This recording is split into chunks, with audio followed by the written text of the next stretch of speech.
A black man like you belong in the defendant's chair, Lieutenant Renner spat, then slapped on the cuffs right in the middle of the courtroom like he was putting down a criminal, not a citizen. No one spoke, no one moved. But what they didn't know, the man they just humiliated had once led a Navy SEAL hostage rescue mission in Kandahar, and now he's a deep-cover federal investigator. When he calmly placed his black badge on the judge's bench, the room went dead silent. Renner's face, white as a ghost. If you witnessed that moment in your local courthouse, would you bow your head in silence or stand up and shout, "Enough"? Derek Monroe stepped into the courtroom like a man with nothing to prove. No entourage, no badge, no uniform to signal authority, just a navy blue t-shirt that clung to his frame with effortless defiance, and a pair of dark jeans clean enough to pass but casual enough to raise questions. His eyes scanned the room with a quiet stillness, not searching, not curious, just aware. He walked with the kind of posture that made people sit up straighter without knowing why. Not arrogance, not pride, just presence. Enough presence to make even the clerk fumble with her notes when he passed. Seated among spectators, he didn't draw attention by making noise. It was the absence of motion that pulled gazes toward him. No shifting, no fidgeting. He didn't cross his arms or lean back like someone trying to look unbothered. He just was, and for reasons none of them could articulate, that made him the most visible man in the room. Then came the voice grating,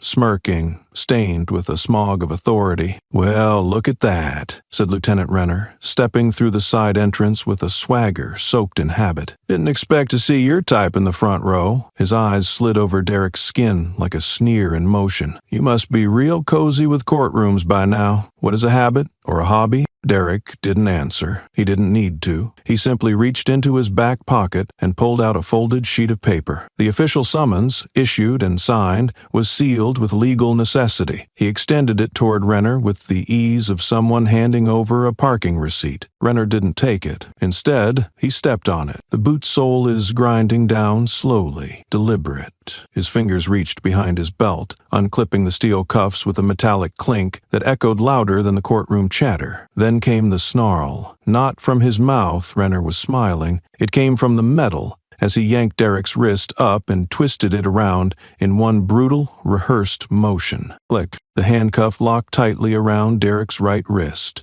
The sound was clean, the intent was not. Without warning, Renner jerked the arm up and out, pulling Derek off balance. With a second practiced twist, he yanked the man's body forward and down, forcing his left wrist into the second shackle. Another lock, a wrench of the arm, a crack of bone and muscle protest. Derek's knees buckled. He dropped, not like a man who lost balance, but like someone choosing not to resist gravity's insult. There were gasps. A phone camera clicked. Someone muttered, "Did you see that?" Another, "Is he resisting?" But Derek didn't speak. His mouth didn't open. His face didn't flinch. One knee on the floor, cuffs behind his back, shirt pulled tight from the forced angle, and still he looked up, straight at the judge. Not at Renner, not at the whispers, not at the growing pool of second-hand embarrassment in the room, just the bench. The judge, halfway through flipping pages on his docket, froze. His pen stopped mid-stroke. Derek's gaze was a blade, not loud, not erratic, just as if every second of his silence was slicing through the varnish of courtroom tradition. The kind of look that didn't plead or accuse. It calculated, it dissected. The judge blinked, then glanced down as if trying to escape the weight of it. Still, Derek didn't speak. 1 second, 2, 5, 10. The silence in the room stretched, not empty but pregnant with tension. Even the ceiling fans seemed to stop humming. Derek's chest rose slowly and measuredly. He adjusted his posture, shifting just enough to straighten without standing. He didn't need to get off the ground to be the tallest presence in that room. His lips pressed into a line, not firm, not trembling, but composed, like a seal over locked truth. People began to realize something strange. This wasn't humiliation. This wasn't a defeat. This wasn't another man being arrested.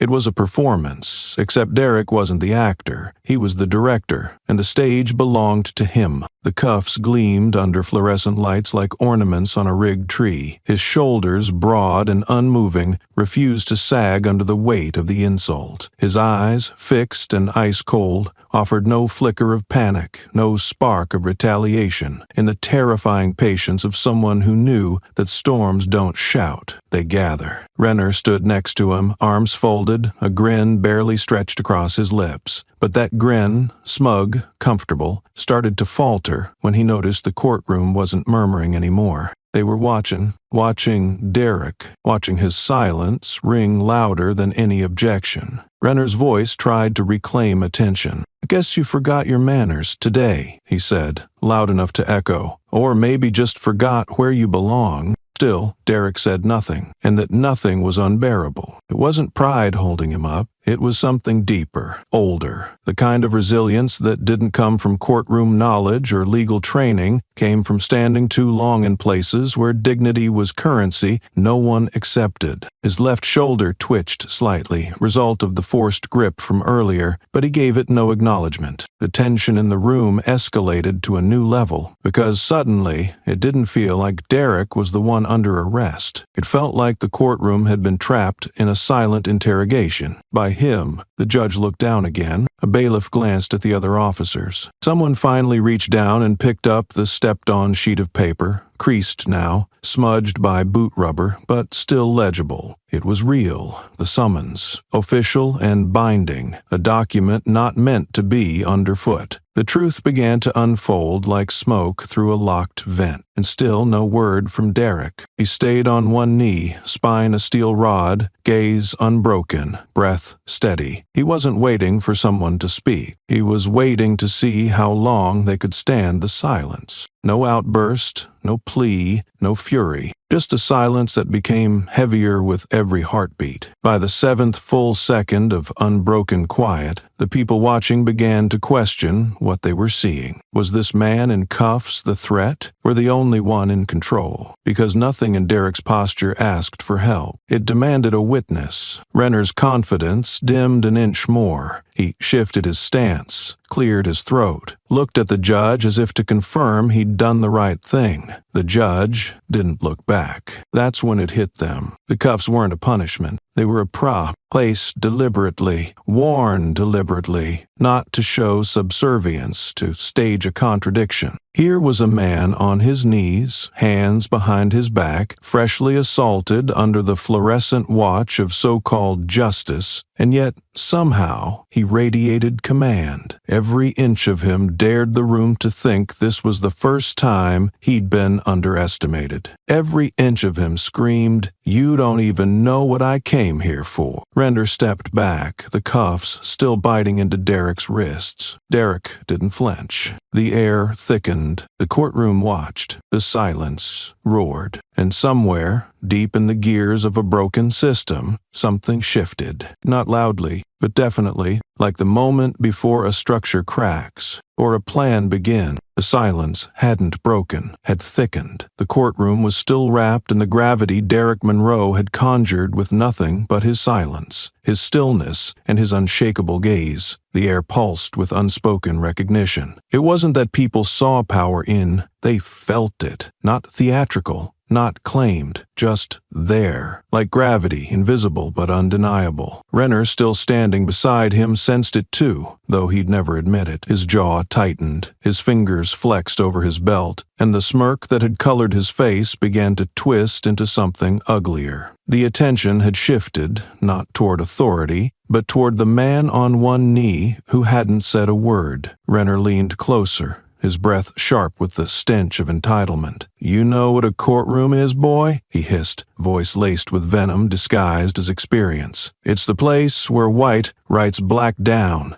You're not here to speak, you're here to be spoken over." The words slithered from his lips with practiced cruelty, each syllable sharpened by years of unchecked arrogance. He didn't shout. He didn't need to. He'd weaponized his tone long ago. Derek didn't blink, didn't flinch. His wrists were still locked behind him, but his spine stayed tall, as if the cuffs didn't register. Then subtle, controlled, almost undetectable undetectable. Right index knuckle tapped against the cold steel of the cuff. Once, twice, a pause, then a third soft tap. Deliberate, measured. 3 taps. A code, familiar to those who had served under flags that demanded silence before fire. A seal signal, not in distress, of readiness. Renner didn't catch it, but others in the room did. A young clerk near the front stiffened. A security guard in the back narrowed his eyes. Even the judge's hand, now hovering above the manila folder labeled Monroe, hesitated mid-air. Derek's eyes moved just slightly, no longer on Renner. They locked onto the judge. Not hostile, not accusing, just dissecting. The kind of stare that didn't ask a question.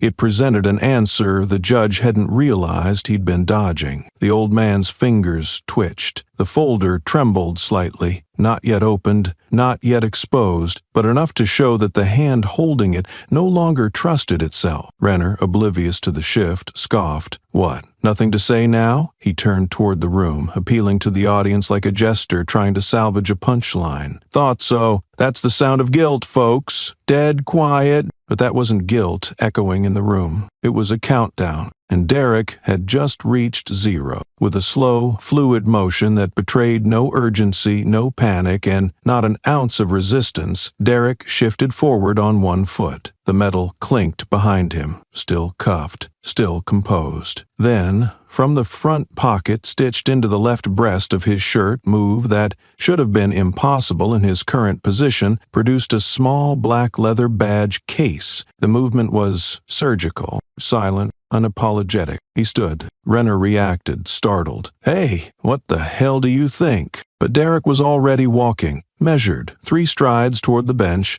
posture unyielding, wrists still locked. The case clicked open in his fingers. No shaking, no trembling, no pageantry. He placed it on the judge's desk, directly atop the unopened file. A flash of metal inside gold edge, blue center, eagle crest, the seal of the United States Department of Military Justice. Below it, engraved in silver, Federal Field Investigator, Covert Oversight Division. Derek spoke for the first time. His voice didn't rise. It landed flat, precise, undeniable. "You just handcuffed a federal investigator," he said, tone clinical, void of ego or rage, in front of 30 witnesses and a streaming security feed. The room didn't gasp. It stopped breathing. The silence that followed wasn't tense, was paralyzed. The judge's lips parted slightly, no sound coming out. His eyes flicked from the badge to Derek's face, then down to the unopened file beneath. A file that, had he opened, would have told him everything before this moment could become a mistake. Too late. The courtroom clerk near the corner rose halfway from his seat, recognition dawning across his face like a storm cloud too slow to shelter under. "Sir, I think we have." "You think?" Derek cut in, calm but commanding,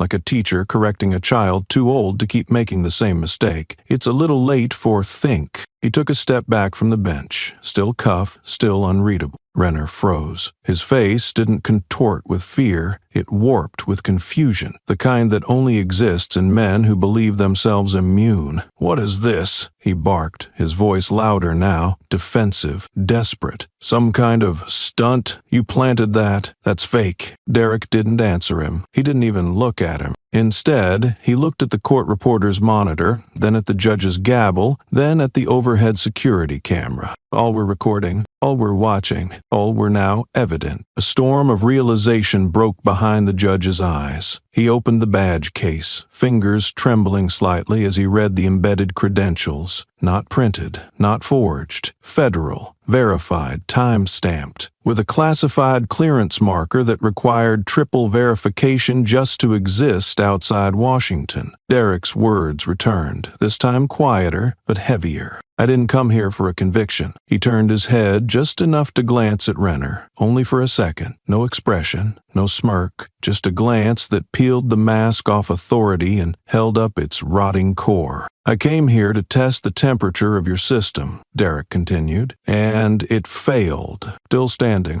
still cuffed. And yet, there was no doubt he had just seized the entire room. Renner opened his mouth, but the noise that came out was empty. Not even a protest, just a broken string of words trying to find somewhere to land. A bailiff reached for his radio. Another guard stepped forward, unsure which man was the threat. But nobody moved fast, because no one wanted to be next. The silence returned, not imposed, reclaimed. The judge reached for the gavel with a hand that couldn't stop shaking. He didn't strike it, couldn't. His authority had been rewritten mid-section, with no violence, no threats, just truth, laid bare under lights too bright to lie in. And Derek Still, in cuffs, stood taller than every man in uniform, a figure of contradiction, body-bound, a force unbent. The cuffs glinted under the courtroom light, but now they weren't symbols of restraint. They were evidence, proof that systems don't just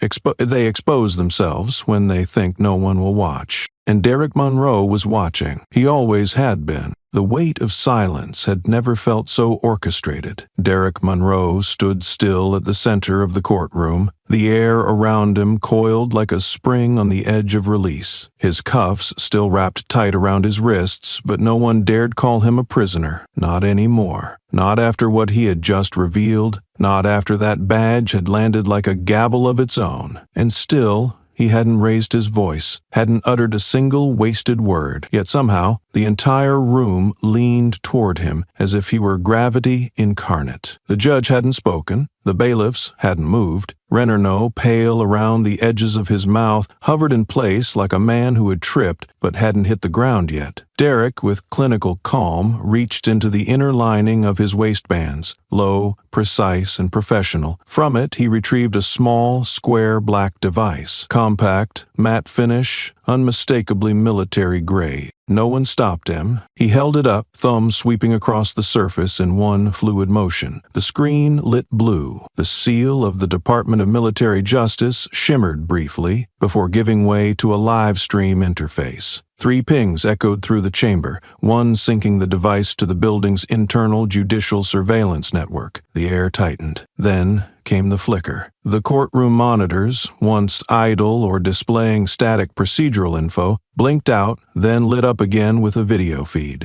The audio came first. Crude, confident, familiar. Man, I swear, just hit quota 5 darkies a month and the captain's pouring Glenlivet like it's Christmas. I got this game on lock. A laugh followed sharp, harsh, joyful in the way only cruelty could be. Then the image came into focus. Renner, leaning back in a precinct chair, phone to his ear. Uniform slightly unbuttoned, one boot propped on the desk like he owned the ground beneath it. His voice, caught crystal clear, carried into the courtroom like a virus set free. He grinned in the video, laughed again, slapping the table like a man at a bar retelling the world's most harmless joke. In real time, Renner's face drained of color. Someone in the back row gasped. The judge sat motionless, his knuckles whitening around the edge of the desk. Renner, to his credit, tried to move. He opened his mouth, but Derek cut him off without looking, without raising his hand. He turned instead toward the cameras mounted in the corners of the courtroom, speaking not to the people in the room, but to the system that had enabled it all. "I'm not here to argue,"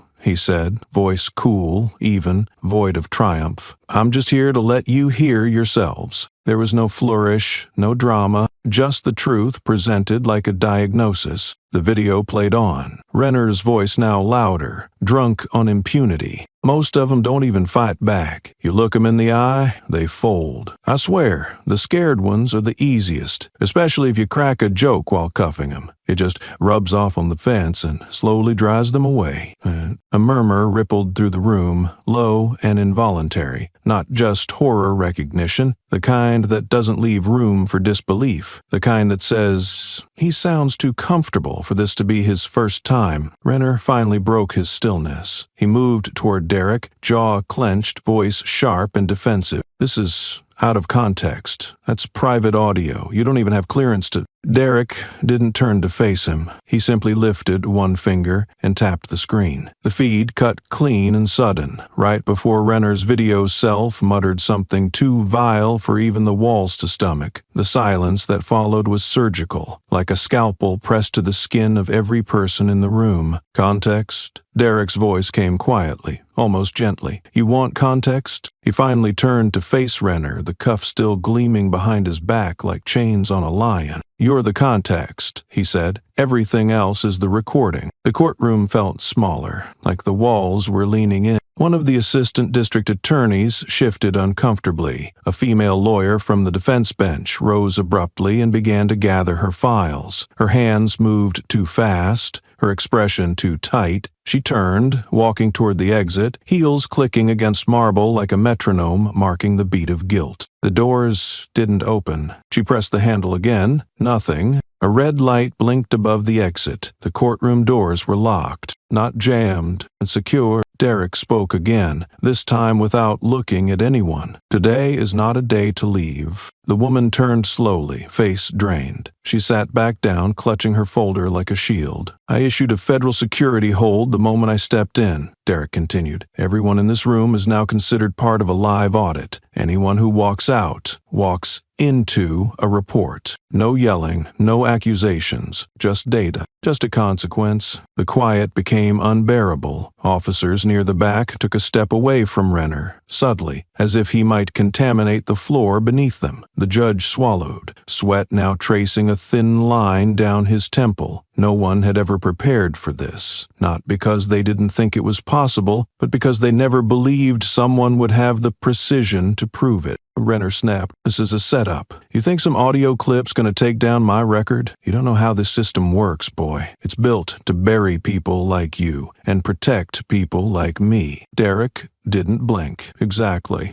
Just one word, but it detonated through the room, because the irony wasn't lost on anyone. Renner had just confessed, in his panic, exactly why Derek was here. And why would it work? The judge tried to reclaim the room, banging his gavel on twice, but the sound was thin, weak, meaningless. Authority wasn't at the bench anymore. It was standing at the center, cuffed and calm, exposing rot with surgical exactness. Derek turned toward the bench again, eyes scanning the panel of observers and legal staff seated nearby. "You thought this would be about guilt," he said. "But guilt only matters when someone can afford to hear it. What I brought today wasn't guilt, it was proof. And proof doesn't beg to be believed." He didn't smile, didn't shift his weight, just let the words hang. One of the younger guards, maybe no older than 23, looked visibly shaken. His mouth parted slightly. He looked at Renner, then at Derek, then back again. Something inside him cracked. Not a moral awakening, but the first fracture of doubt. The kind that, left unchecked, becomes rebellion. Derek caught the glance, just for a second, and said nothing. He didn't need to. His job wasn't to convert. It was to expose. A system cannot repent if it doesn't first admit its sins. And today, the courtroom was a confessional, whether it wanted to be or not. He took one final look around, then tilted his head just slightly. A signal. The feed stopped. The screen went black. The sound vanished. But the echo that stayed. He lived in the shallow breath of the judge, in the stillness of the lawyers, in the sweat crawling down Renner's neck. The courtroom wasn't watching Derek anymore. It was watching itself, and for the first time, it didn't like what it saw. The silence that lingered after the feed went black was no longer the hush of shock, had transformed into something colder, heavier. It was the kind of silence that settles over a battlefield when everyone realizes which side the bullet chose. Derek Monroe stood at the center of it, his wrists still bound, but his posture relaxed, almost casual, like a chess master observing the board 2 moves from checkmate. Around him, the courtroom was locked in suspension,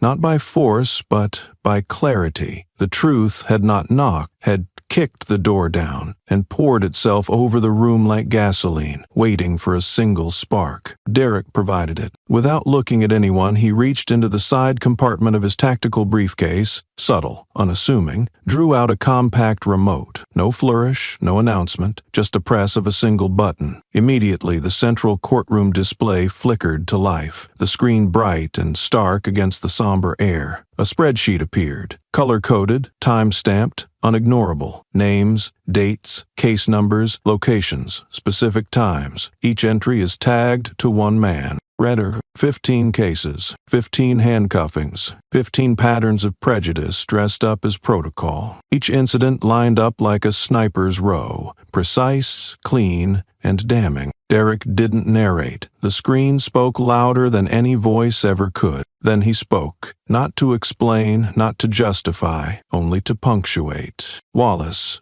age 32, punched in the abdomen while restrained. The screen zoomed in. A photo. Bruises, medical reports. Johnson, age 63, cuffed and slammed to the ground for what the officer described as eye attitude. The courtroom murmur rose and died in the same breath. Case 21,104. Renner initiated a stop on a minor walking home. No probable cause. Quoted, "He was just giving me a look." Another photo, a 14-year-old with blood on his lip and shame in his eyes. Renner snapped. His voice cracked under the pressure, but his tone remained laced with that same biting, brittle arrogance. "I was following protocol. I'm not making the rules. I'm just doing the job." Derek turned to face him, his eyes, always steady, now narrowed in anger, but in focus. "You laughed 13 times like you did earlier," he said. 13 times, same grin, same words, same look. The screen began to autoplay clips of Renner smiling after each listed incident. No sound, just the image of his face, smug, satisfied, unbothered. Again, and again,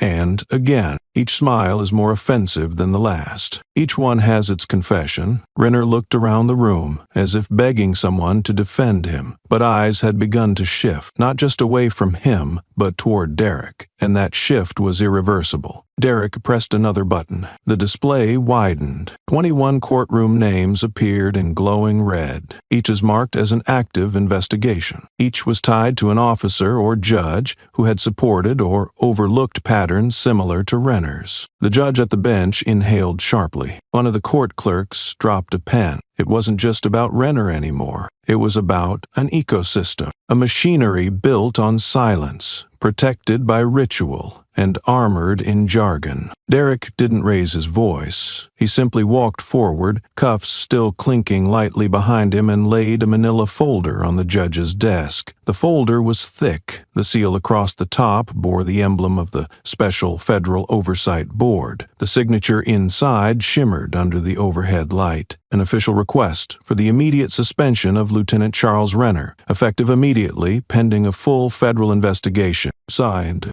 stamped, enforced. Derek looked at the judge. "It's not a request, it's a notification." The judge didn't move. His hand hovered over the folder as though touching it would burn. His eyes scanned the room, maybe looking for a way to salvage control. But none came, because control had shifted. Not gradually, instantly. It wasn't wrestled away. It was handed from a system unprepared to own its reflection. Renner's jaw clenched so hard the tendons in his neck twitched. "You're just trying to make a name. Ruin mine, to build yours." Derek tilted his head just slightly, like studying a puzzle that had already solved itself. "I don't need your name.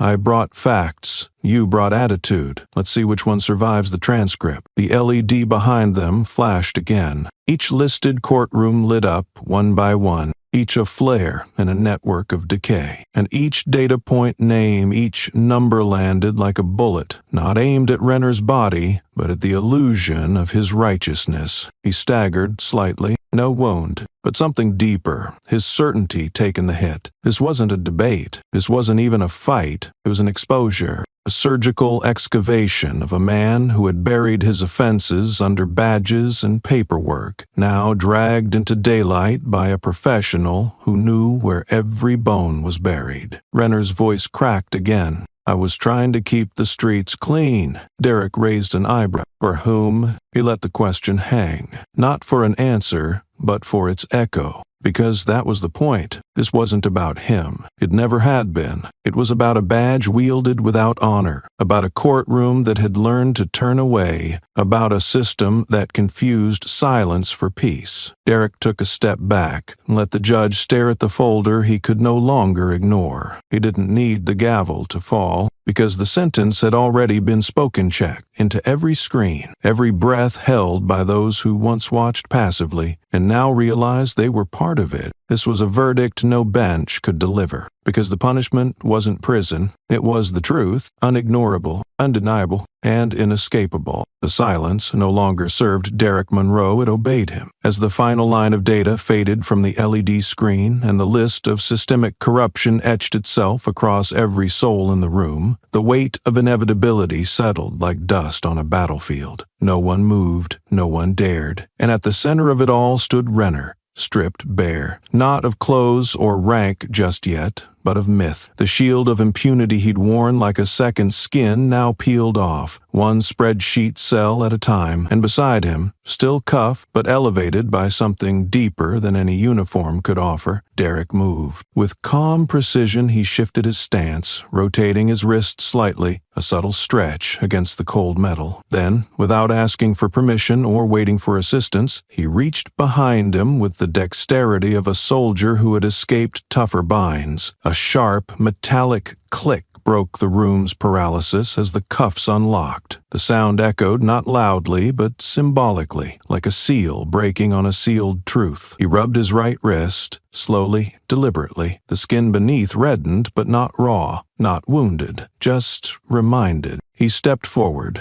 not toward freedom, but toward closure, and raised the cuffs into the air. The silver arcs caught the courtroom light like a scalpel gleaming before an incision. Every pair of eyes followed the movement, transfixed. Then he walked to the judge's desk, placed the handcuffs down with a sound that wasn't loud but final, and said, "This I keep as evidence." It wasn't a request. It was a declaration. No one objected. No one dared. He turned slightly. One of the onlookers, stirred by the moment, half rose with a clap waiting in his palms. But Derek's eyes met his before sound could escape. The look was calm, but absolute. This wasn't a celebration. This was reckoning. The man sat down. Then, with his free hand, Derek reached into his briefcase and produced a second folder thinner than the last, but no less explosive. He laid it next to the cuffs. 27 signed declarations, all from individuals verbally abused, unlawfully detained, or physically harmed by Lieutenant Charles Renner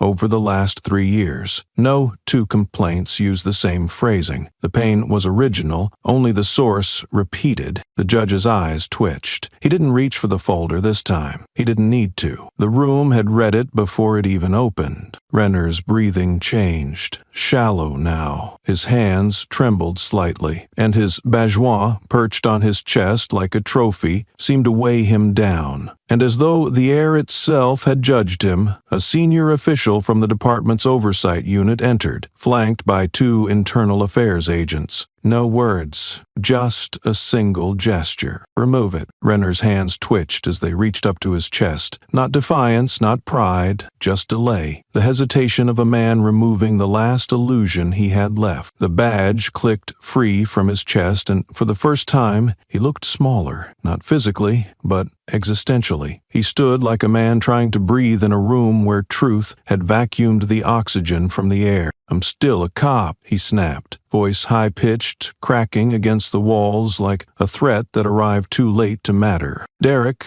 didn't even raise his voice in reply. "And I'm the one assigned to end your show." It wasn't a line. It was a burial. Renner opened his mouth again, but nothing came. His words, once sharp enough to cut, now dulled by the silence that swallowed him whole. The agents flanked him, no force, just presence. Renner didn't resist. Because what do you fight when the fight has already been recorded, time-stamped, and witnessed? Derek stepped back, his expression unreadable, but not empty. There was no gloating, no righteousness, only clarity. This wasn't justice delivered in anger, was a procedure, clinical, precise, controlled. The judge remained still. The gavel was untouched. The courtroom is a temple, shattered by its reflection. Derek didn't need to stay any longer. He'd said what needed saying, shown what needed seeing, and brought a man who used to cuff people for looking the wrong way to a place where he could no longer look away. The cuffs, left on the desk, gleamed with new meaning. Once a tool of suppression, now a relic of exposure. They would never hold Derek again, but they would hold the memory, the proof, the shift. The transfer of power didn't come with a bang. It came with a click, and the quiet that followed was the kind no one cheered for, because this wasn't a victory, it was a reckoning earned in silence. The handcuffs left on the bench still glinted like steel ghosts, reflecting a truth no courtroom could unsee. But Derek Monroe wasn't finished. The removal of Renner's badge had shifted the current, but now came the undertow. Silence had done its part. Exposure had cracked the surface. Now Derek would show them the rot beneath the algorithm of cruelty dressed in a badge, repeated so precisely it could pass for procedure. And so he moved again, with the same deliberate grace that no longer needed permission. The remote in his hand blinked to life, connecting wirelessly to the main display above the judge's bench. The lights dimmed slightly as the monitor lit up, not with evidence in paragraphs or numbers, but in images, fast, raw, unfiltered. A young black startled slammed against a police cruiser. What? A woman, middle-aged, in a church dress, crying with her wrist bent back at an impossible angle. A boy, maybe 16, was pushed to the sidewalk with a knee to his back, a grin across Renner's face in the frame. Another frame, another face, another flash of Renner's teeth as he turned to the camera, not hiding, not flinching, just grinning like someone punching a time card. Then another, and another. 10 seconds per clip, 30 clips, no voiceover, no commentary, just the rhythm of abuse, on loop. And that grin, replicated with such perfect consistency, no longer felt like a coincidence, felt like a ritual. Renner's smile wasn't an expression, it was a signature. Derek stood beside the screen, not in front of it. He didn't need to explain what the room already saw. The air turned heavier with each cut. The walls felt closer, and then the image gave way to something colder, cleaner, a data map, built with the precision of an AI engine trained not to guess, but to reveal. The grid lit up. Cases spanning 4 years, filtered by time, location, and demographic. The algorithm began to animate, connecting Renner's patrol reports with timestamps, suspect profiles, and use of force records. A pattern emerged, not the abstract kind that leaves doubt, but a highway of prejudice, paved with department approvals. The AI pointed to red markers clustered over black neighborhoods, arrests disproportionately high in low-income zones, and incident reports filed with key words like non-compliant stare, attitude during questioning, and verbal tone escalation. A quote appeared on screen, auto-extracted from a body cam transcript. "They're easier when they're broke," another flashed. "Keep 'em scared, they stay manageable." And finally, "Poor ones don't file complaints, they're too busy surviving." The room didn't gasp anymore. It had no breath left. The footage had stripped them. Now the data would bury them. Renner, seated now no longer flanked, no longer defiant, shrank visibly as each line of code turned his career into a crime scene. His jaw twitched. His leg bounced beneath the table. For the first time, he looked for a wall to lean on and found none. His badge was gone. His lies were unnecessary. His silence couldn't save him now, because the machine he had relied on to hide behind was now describing him, clinically,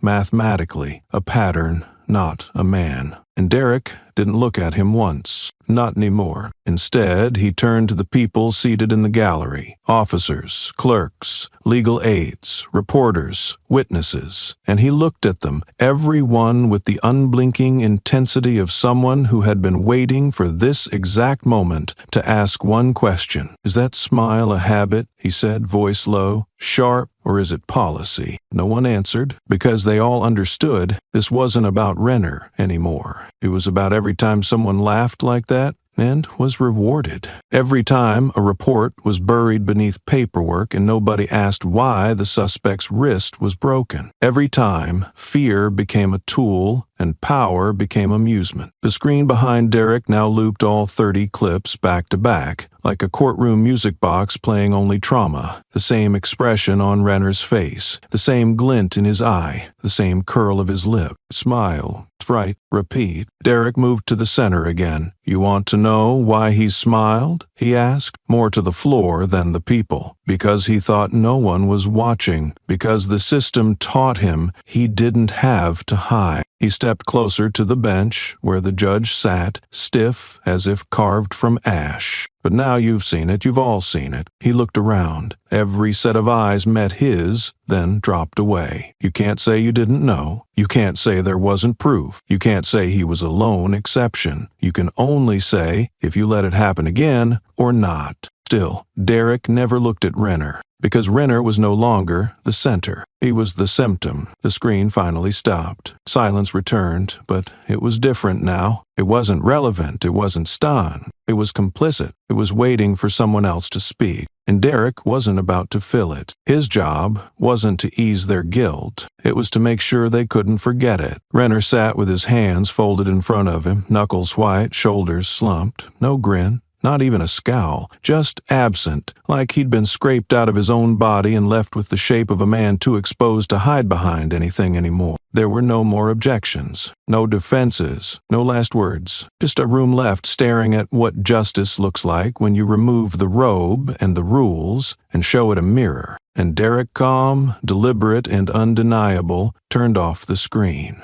He didn't need applause. He needed memory. He needed a consequence. He left the courtroom without looking back, because the images he'd left behind would keep playing. In every hallway of power, in every locker room that turned cruelty into camaraderie, in every badge that forgot the meaning of protection, was forgotten. Because every time Renner had smiled, someone had bled. And now the system did too. The screen went black, but its shadows remained. The images were gone from the walls, but they had already burned themselves into the backs of every eye in that courtroom. Derek Monroe didn't wait for questions. He didn't linger for applause or backlash or the distant rattling sound of a system realizing it was no longer bulletproof. He left without a word. Not in retreat, not in haste, just finished. The kind of finish that doesn't need validation because it has already brought the truth into the light and let the weight of it speak for itself. Outside the courthouse, the air was loud. Reporters swarmed the sidewalk like hornets. Microphones raised, voices climbing over one another in a frantic bid to catch sound from a man who had already said everything without shouting once. Mr. Monroe, is this personal or political? Are you doing this on behalf of a movement? Do you plan to testify in future cases? Do you think this will change policy? Who are you doing this for?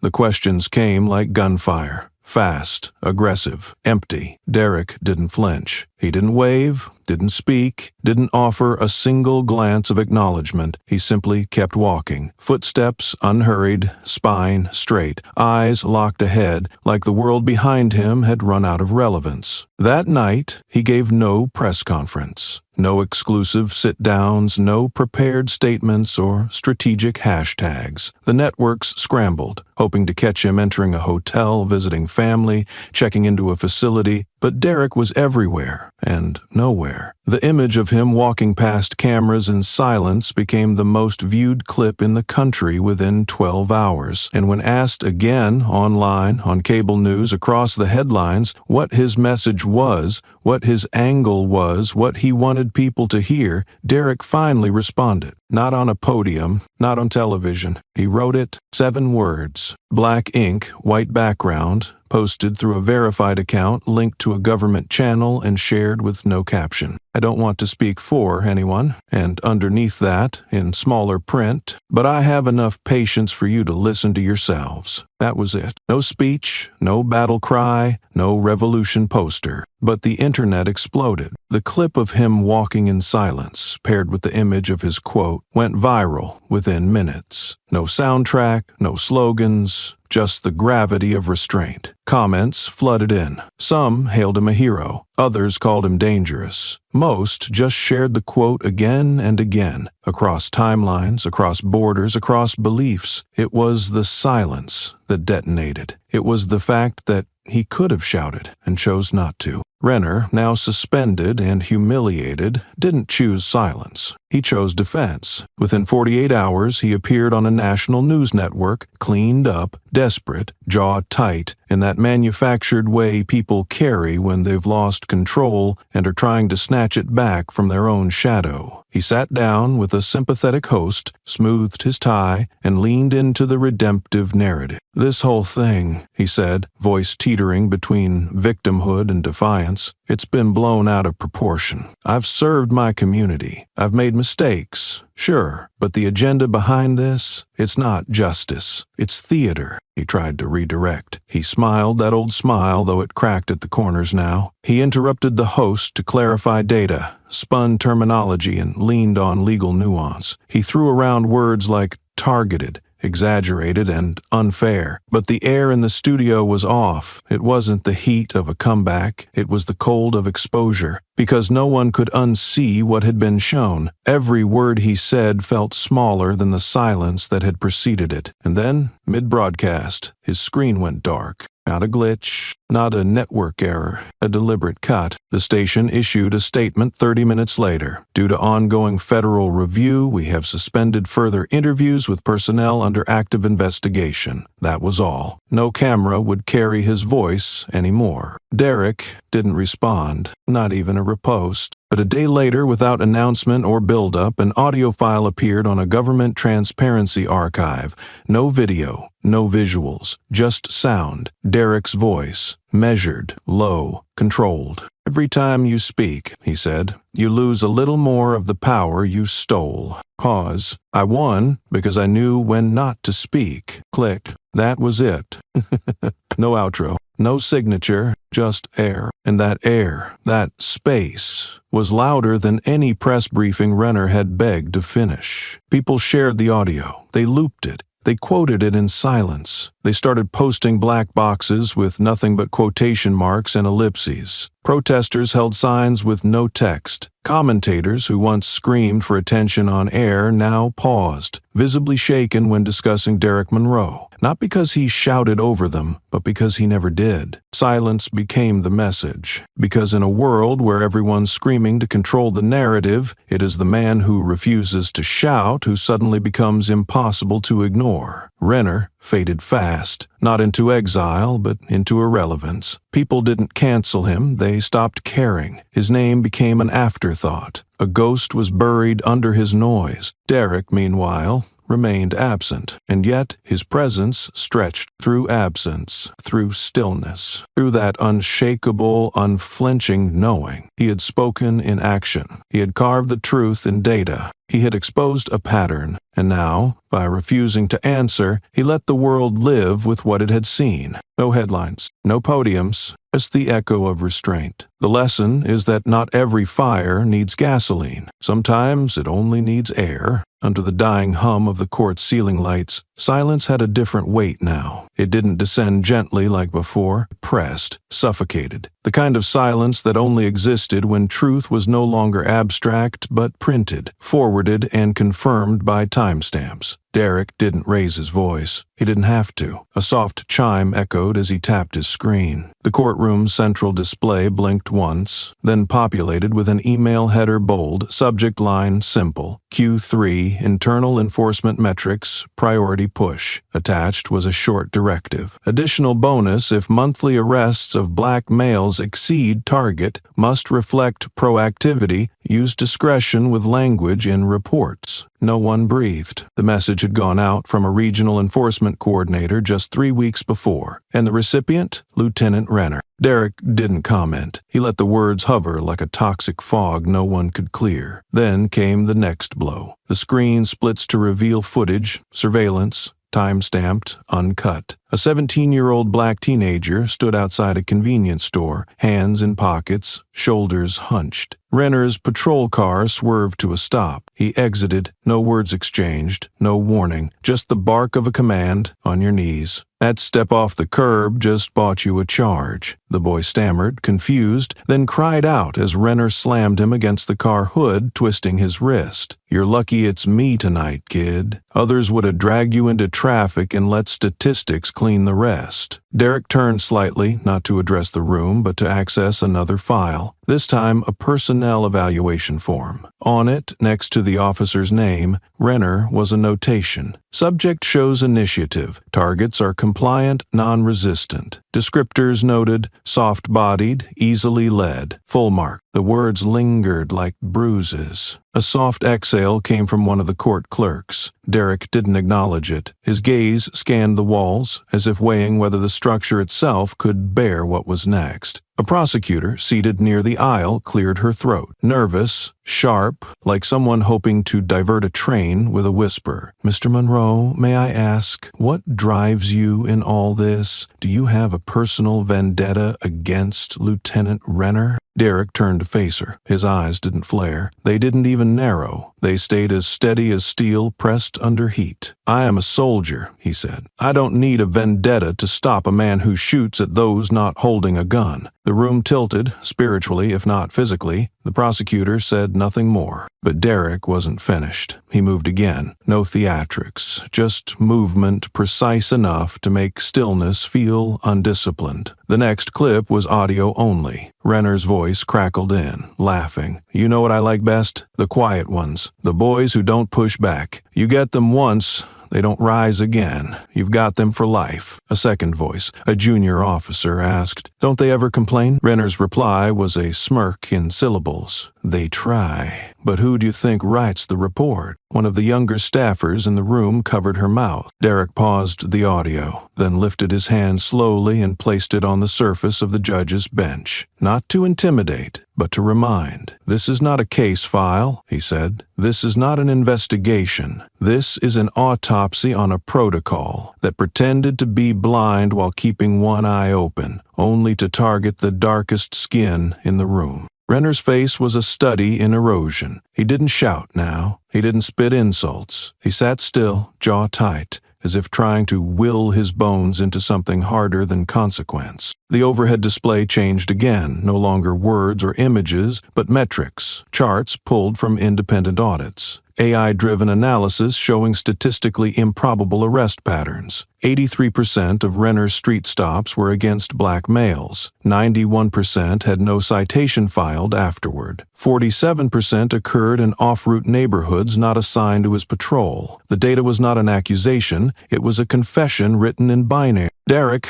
didn't look at the judge. He didn't need to. The judge was already shrinking into his robe. Tell me, Derek said, not raising his voice, when a man laughs while shackling someone who's never fought back, do you call that confidence or policy? No one answered. They couldn't, because any answer would have to account for how long it had been allowed to happen. Renner finally spoke, a low growl almost inaudible. You twisted everything. I did what the job required. Derek's reply was surgical. You rewrote what the job meant, one cuff at a time. The tension in the courtroom was no longer dramatic. It was ritualistic, like the slow unthreading of a uniform no longer worn by merit. And still, Derek remained centered, anchored. He uploaded a final file, an internal memo redacted in all the wrong places. Its subject line, Performance-based policing suggested messaging. The language wasn't explicit, but it didn't need to be. Frame incidents as safety. Use non-confrontational phrasing. Ensure reports highlight officer discretion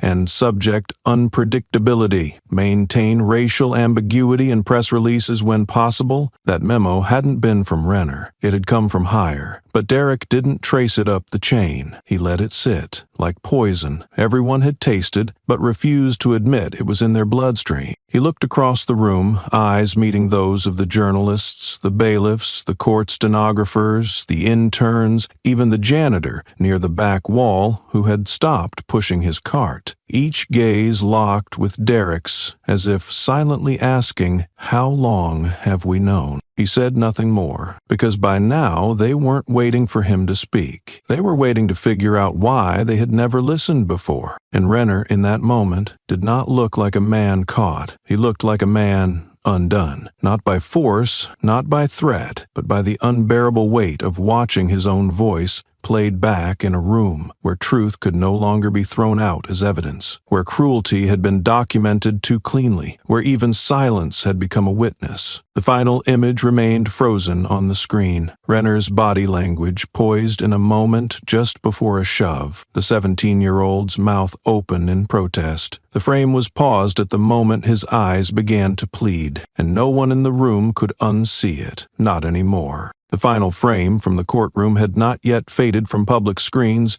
before another blow landed, not from Derek, not from the system, but from blood. In a video no longer than 12 seconds, shaky, unedited, and filmed under the harsh kitchen light of a suburban home, Renner's son stood in front of him, voice unflinching. "I don't want to carry your name anymore," the boy said. His face was tight, jaw clenched, but his eyes wavered, caught between pain and liberation. "I won't defend what you did. I won't inherit your silence." Behind him, the wall bore photographs of birthdays, family trips, and handshakes with officials. None of them mattered now, not when truth had leaked into the home and stained the bloodline. The clip went viral before Renner could even stand up from the table. News outlets didn't need to comment because America did it for them. Hashtags swarmed like bees with stingers, sharp and multiplying. But Derek, he didn't retweet, he didn't grant interviews, he didn't lift a finger. Instead, just before sunrise the following day, 50 identical sheets of paper appeared across the stone steps of the state courthouse. Each one bore a heading, "Unjustly Cuffed Names That Deserve to Be Spoken." Typed below were names, dates, and locations. No extra commentary, no embellishments. But what truly hit hardest wasn't the list itself, it was the sentence printed in bold under everyone. "If I stay silent, who will speak for me?" The ink bled slightly under the early morning dew, but the question remained legible and haunting. Passers-by didn't walk past. They froze. Some picked up a copy. Others photographed it. A few wept, especially those who recognized a name or saw something too familiar in a date. Journalists gathered, thinking they might catch Derek standing behind the gesture. But he wasn't there. Not in daylight. Not when cameras pointed forward, hoping for a headline. He waited for night. Under a gray sky bruised by silence,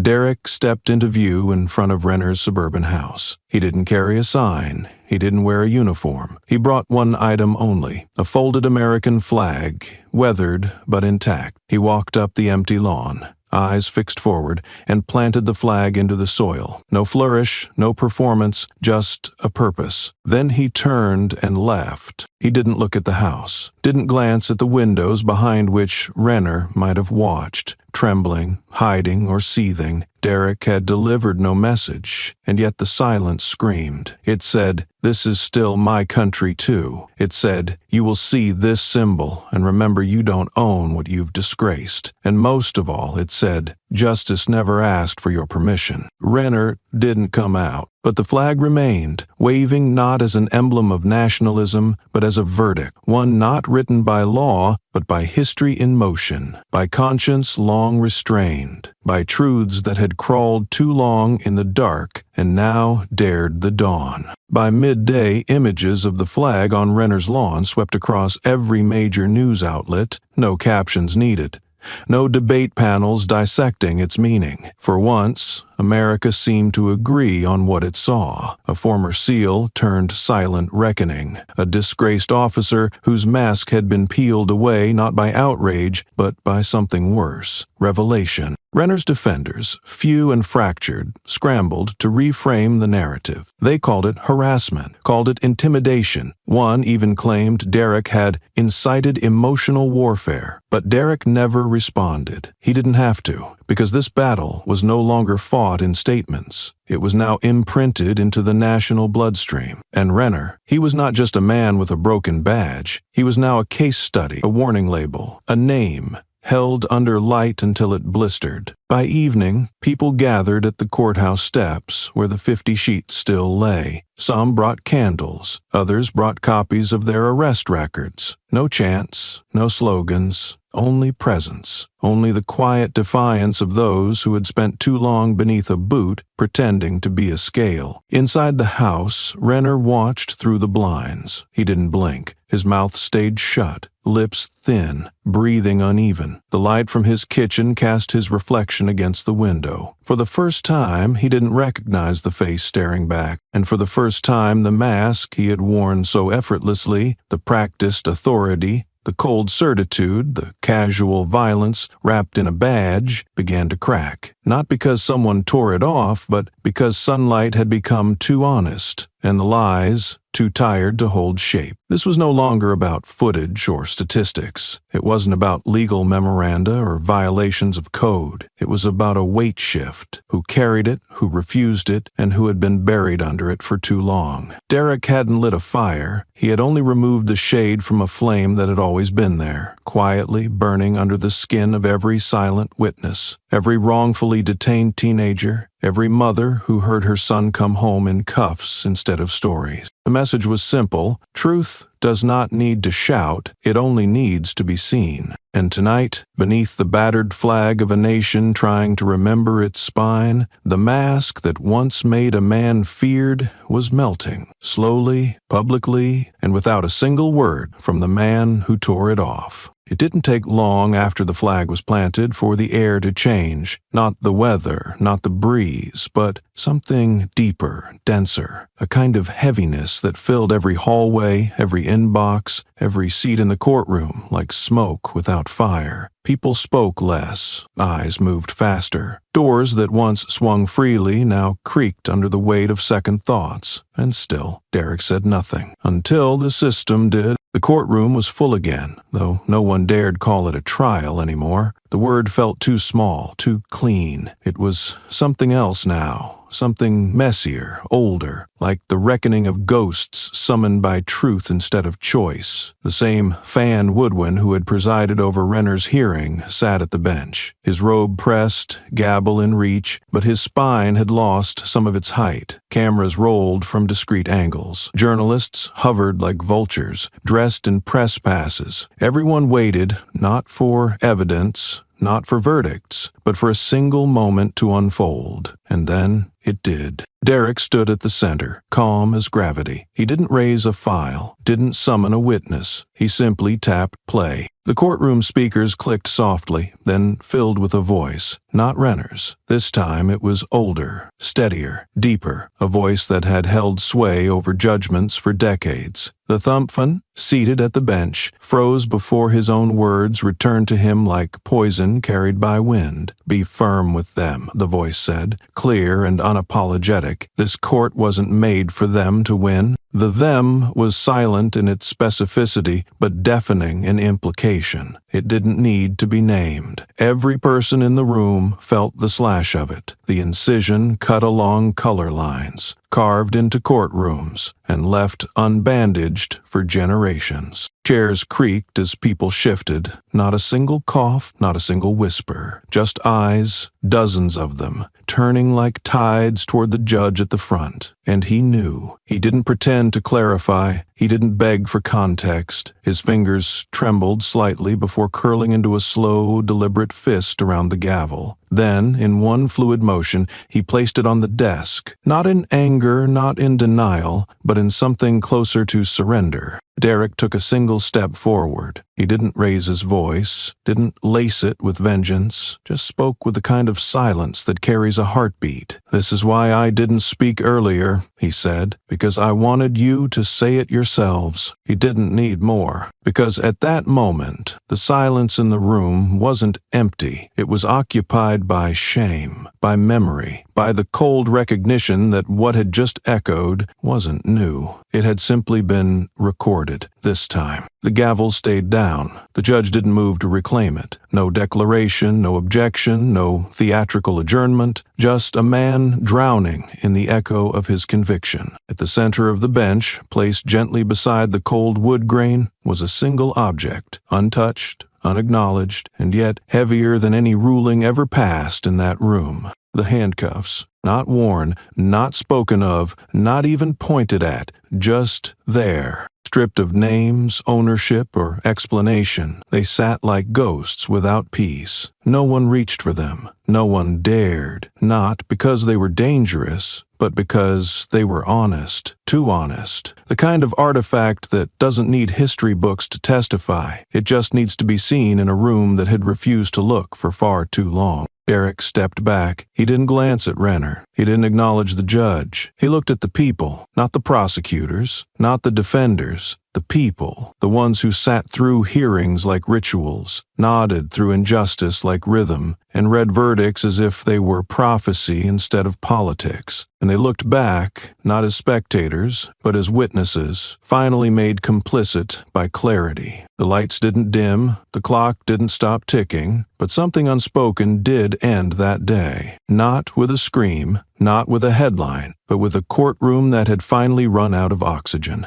The handcuffs still lay cold on the judge's bench when Renner made his move. It wasn't bold, it wasn't strategic, it was desperate. A drowning man pretending the water wasn't rising, trying to hold his breath long enough to convince the world he could float. He filed the paperwork under a different name, Miles Reeve. Public resignation, closed-door withdrawal from the investigation, and a carefully worded press release that began with, "In light of recent misunderstandings, I choose to step away and begin anew." He had shaved his beard, changed the part in his hair, moved out of the state's registry. Even the tone in his voice dropped half an octave when speaking on phone calls traced to media inquiries. But what he didn't change, what he couldn't change, was the pattern of his hands, and the stain that didn't need a fingerprint to be found. It took Derek 43 hours, not because he needed the time, but because timing, unlike truth, must be deliberate. He waited until Renner's rebranding had reached peak momentum. Anonymous op-eds began appearing. Everyone deserves a second chance. A talk show segment asked whether the public was punishing transformation. A retired judge even penned a column suggesting perhaps it's time we let him go quietly. Derek didn't respond. He didn't tweet, didn't correct, he only moved. At the next scheduled press conference, no podium, no logo, just a long table with one microphone, he stepped forward, placed a USB drive on the desk, and pressed play. No introduction, just the footage. A grainy clip from 2 years prior. The sky was crisp, the scene was solemn.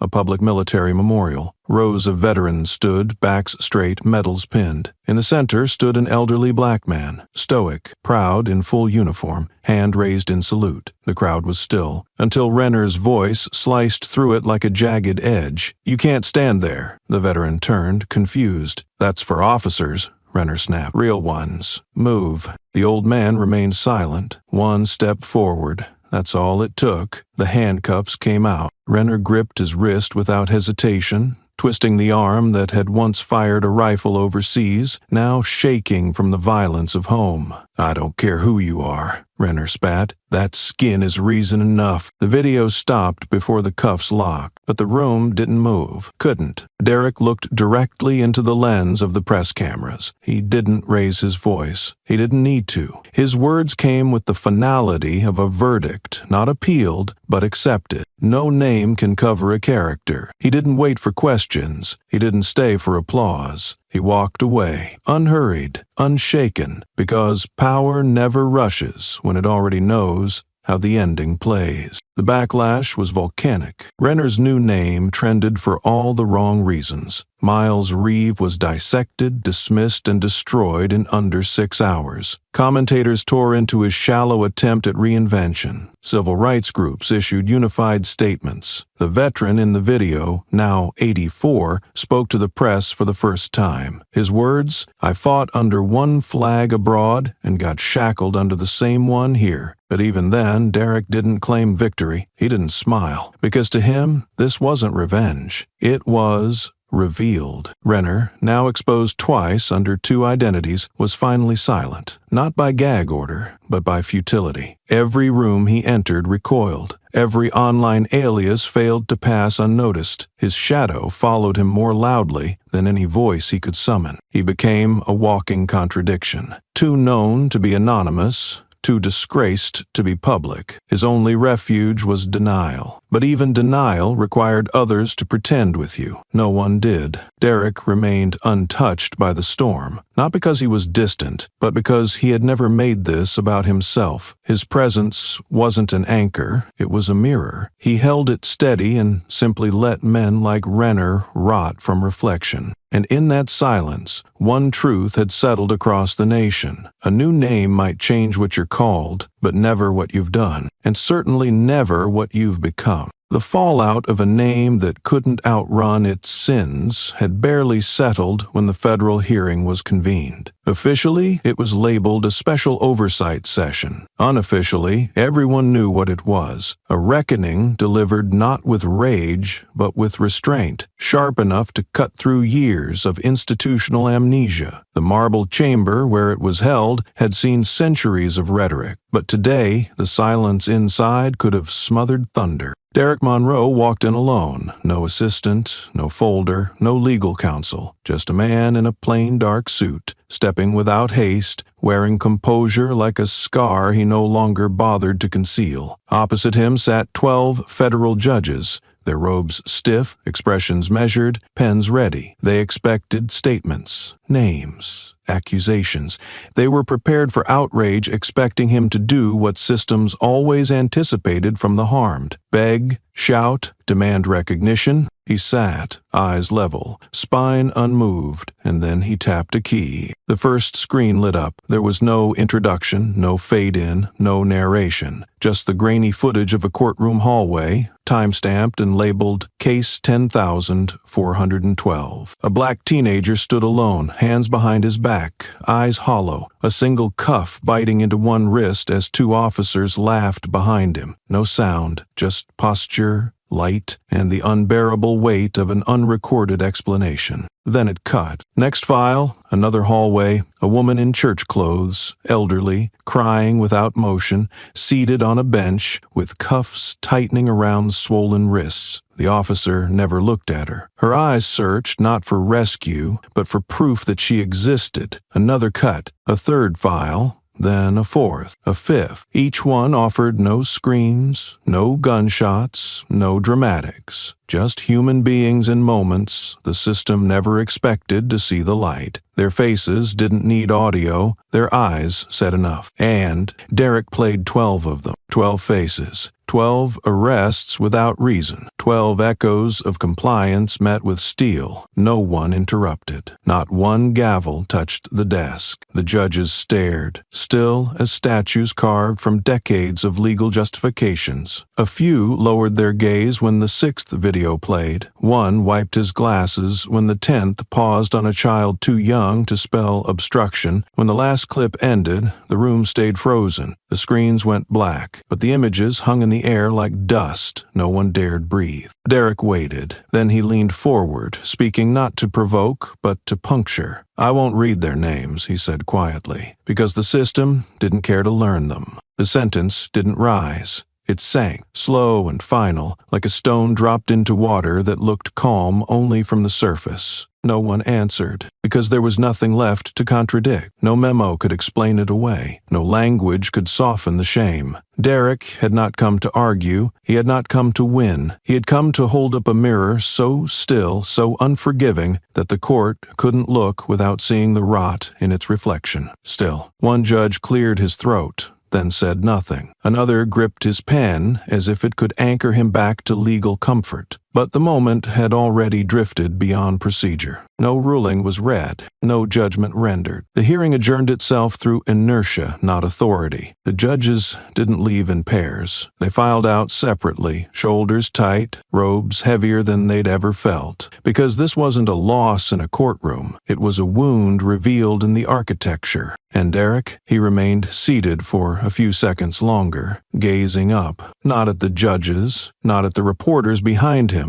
but at the ornate ceiling above, where blindfolded statues of justice looked down with swords drawn and scales suspended. He stared at them like one might regard an old story finally told back with truth. Then he stood. No applause followed, no cameras flashed. The silence stayed long after he walked out, because, for once, no one won. But guilt, raw and undeniable, had found a home, hanging from the ceiling like a truth no ruling could wash away. The silence from the federal hearing had not yet faded from the walls when the State Judiciary Council convened. It was meant to be private, no cameras, no press. Just 12 individuals seated in a secured chamber, doors locked from inside, tasked with deciding whether to launch a full-scale investigation into the judicial system itself, the kind of vote that had never been cast, the kind that risked burning the very floor they stood on. And yet, the room was not tense. It was still, the kind of stillness that follows exposure so complete, denial becomes a coward's echo.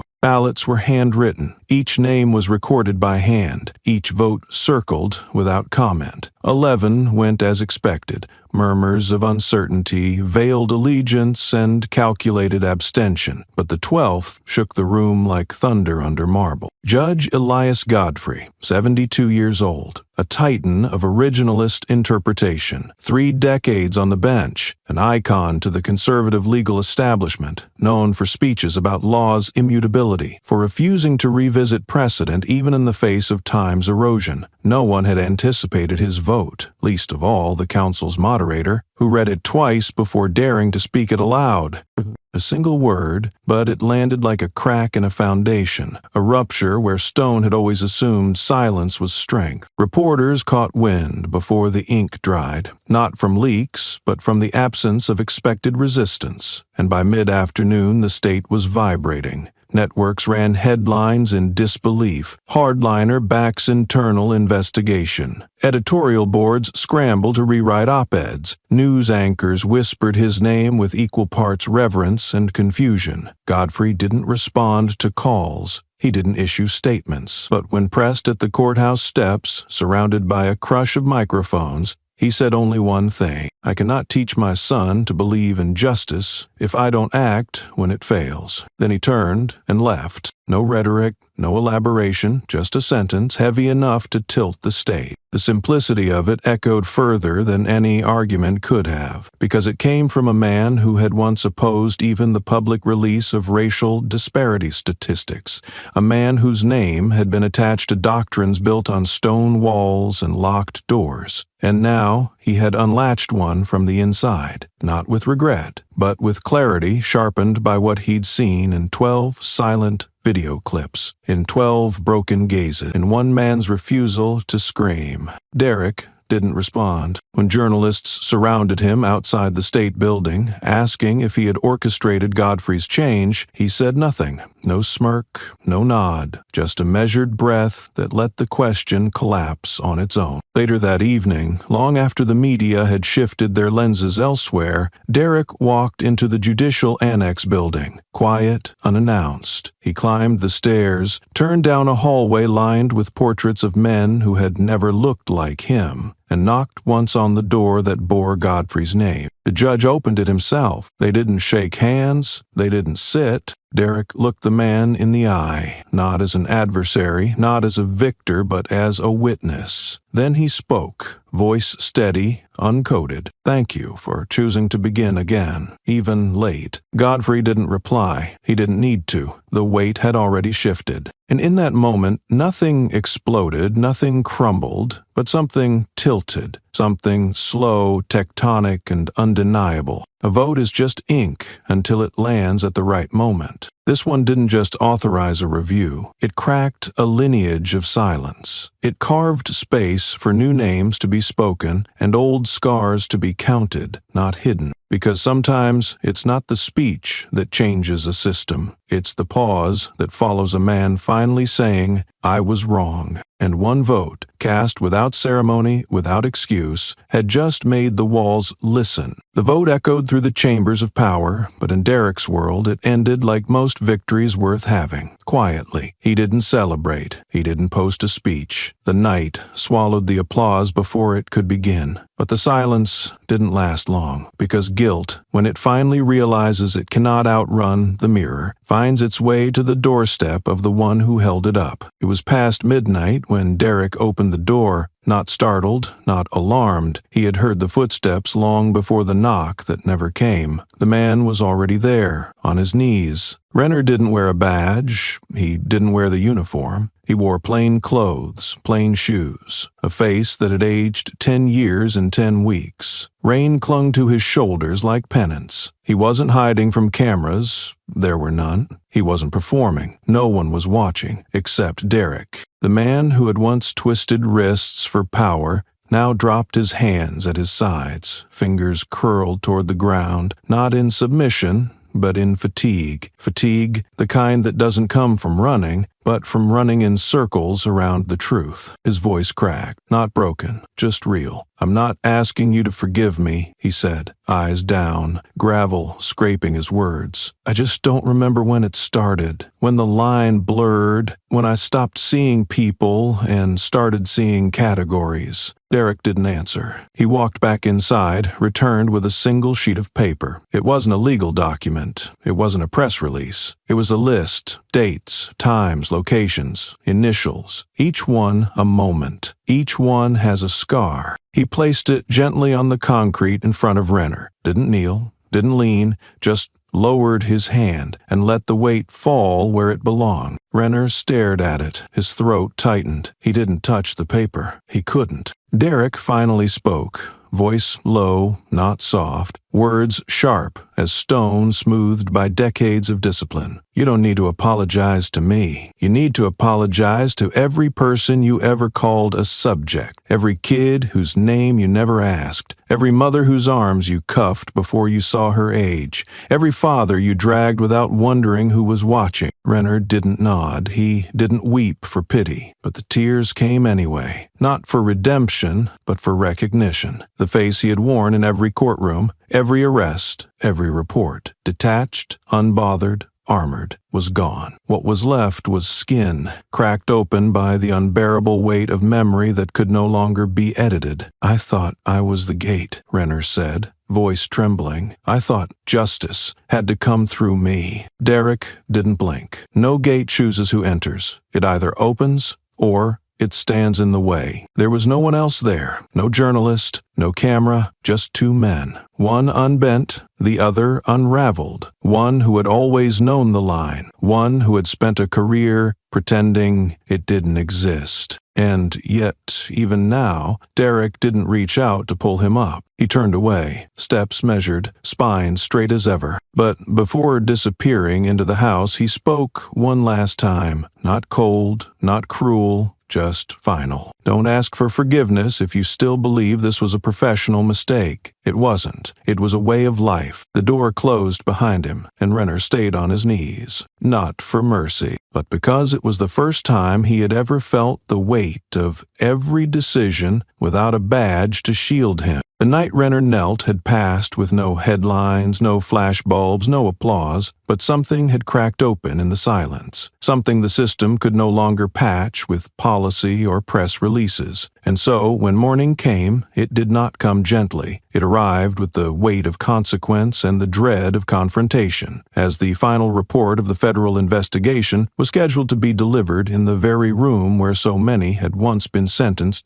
without second thought. The hall was full. Judges, law clerks, prosecutors, activists, reporters, veterans, students, survivors. No one spoke, but everyone knew what was at stake. For once, it wasn't about what would be said, but about who would dare say it first. The commission chair rose, began to read from a report so heavy it might as well have been carved in stone, but no one listened to the words, because before the findings were finished, a chair scraped across the floor, a movement small enough to be dismissed until the room realized who had stood. He wasn't one of the old names. He wasn't seasoned or cynical. He was young, clean-shaven, early 30s, his voice not yet hardened by decades of legal theater. A white lawyer, representative of the state's Legal Review Board, not known for rebellion, certainly not expected to speak out of turn, and yet he did. He walked forward, not to the podium, not to the commission table, but straight to the bench. From the inside pocket of his suit, he pulled a square of white cloth. No embroidery, no slogans, no logos, just a plain, clean, frayed-edged flag of surrender, except he didn't wave it. Faced it, flat, deliberate, and without drama, he laid it across the bench where so many had once banged gavels to drown out voices they didn't want to hear. His hands didn't tremble, his eyes didn't dart. He looked at the commission, at the gallery, and then said the words that hit like a fist with open fingers. This is not surrender. This is an admission. The room didn't gasp, it exhaled, like a wound realizing it had been bleeding in silence for decades, and someone had finally removed the bandage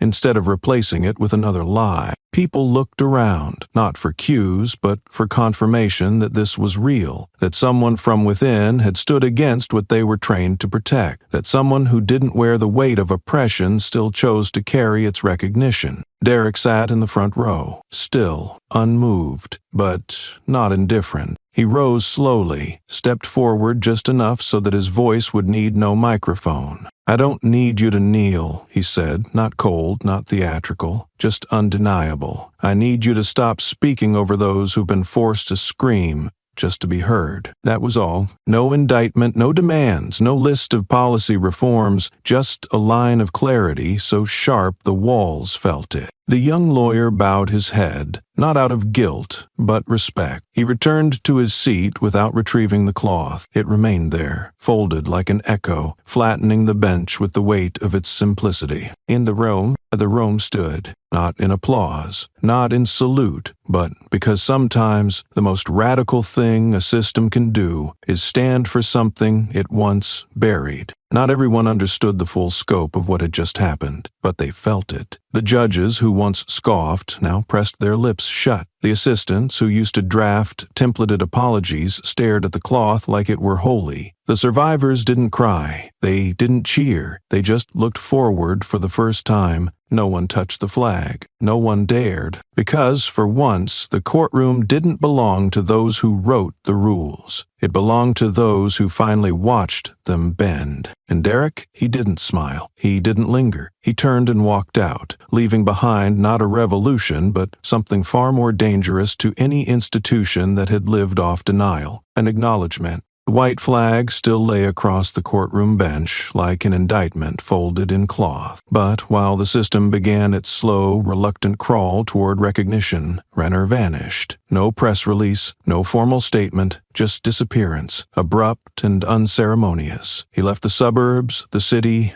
the noise, buried his past beneath a false name already burned to ash. In a stretch of pine-thick wilderness upstate, he bought a cabin with no mailbox, no signal, no road signage, a place where the law had no jurisdiction, and neither did memory, or so he thought. The walls inside were bare, save for one. Centered above the fireplace, crooked but deliberate, hung his old badge, framed in wood darkened with age and denial. It was his last altar, his last artifact of belief, was that once he had been right. Once he had been the gate. Each morning he stared at it like a ritual. A bitter nostalgia crept into his breath, thick, metallic, unmistakably hollow. There were no prayers, just silence, and an echo he couldn't place until the writing started. At first he thought it was dust, the outline of words forming beneath the badge, faint and smeared. Then it became sharper, darker. "I don't forget," written in charcoal, jagged strokes against pine planks. He wiped it away. The next morning it was back,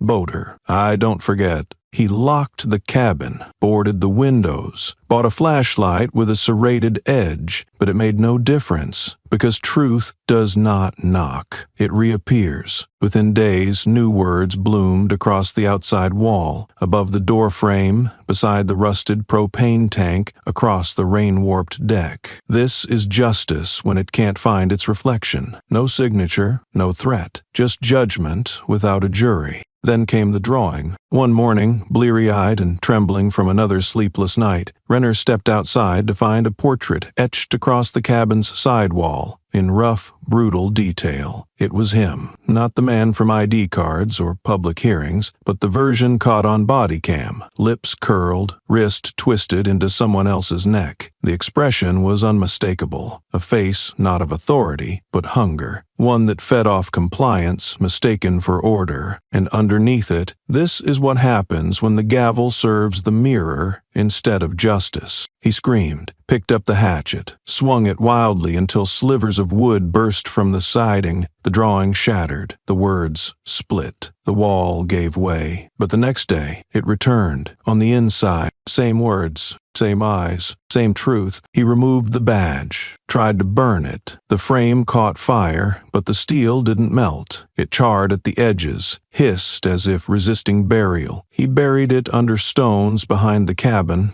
but the next morning the ground had been dug up, and in its place, a small white cloth staked to the dirt with a sharpened branch. He didn't touch it. He just stared. No one had followed him, no drones, no satellites, but every corner of his retreat now whispered that solitude is not the same as freedom when conscience becomes the loudest visitor. Renner stopped eating. He started pacing, muttering, eyes twitching toward shadows that never moved. He smashed windows to let the wind drown out his name. He shouted into the trees. No one answered, but the wall did. The system may not sentence you, but memory will. There were no fingerprints, no footprints, but every day new words arrived, not vandalism, testimony, of names he had forgotten, of wrists he had bruised, of faces he refused to meet. He tried repainting the cabin. The paint peeled overnight. He tried sealing the walls. The ink bled through. He tried sleeping under the stars, but even the sky wouldn't blink. And so, he began writing over the words, layer after layer, hoping erasure by volume would mask the guilt. But every morning the surface was clean. Fresh canvas, same message. Because when truth finds you guilty, it doesn't need a judge.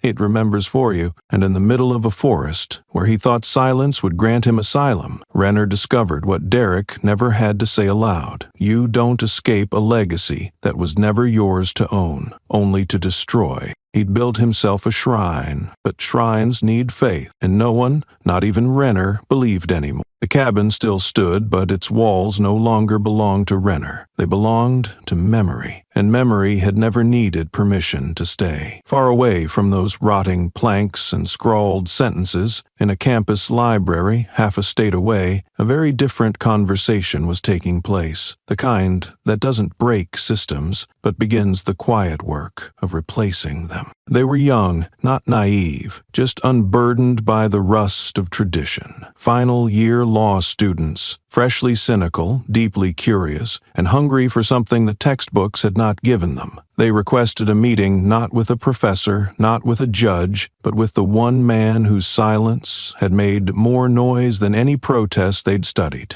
Derek agreed, not for ceremony, not for lecture, but the most dangerous thing about broken systems is that they always prepare successors. There were 6 of them, 5 white, 1 black, not by design, just by fact. They met him in a bare room on the back floor of a community center, no banners, no microphones. The air smelled of old carpet and anxious sincerity. He sat at the end of the table, still as always, no notepad, no water bottle, just presence. The tallest one asked the question first. If one day we find ourselves on the bench, if we're the ones passing sentence, what do you want us to carry into that room? Derek didn't blink. He didn't stall. He answered with the kind of clarity that didn't need volume. A mirror. The students exchanged glances, unsure if they'd misheard. He clarified, not with examples, not with theory, but with an image. Bring a mirror into every courtroom, and if you can't look into it every night without flinching, you have no business deciding the fate of another human being. They fell silent, not because the answer was complicated,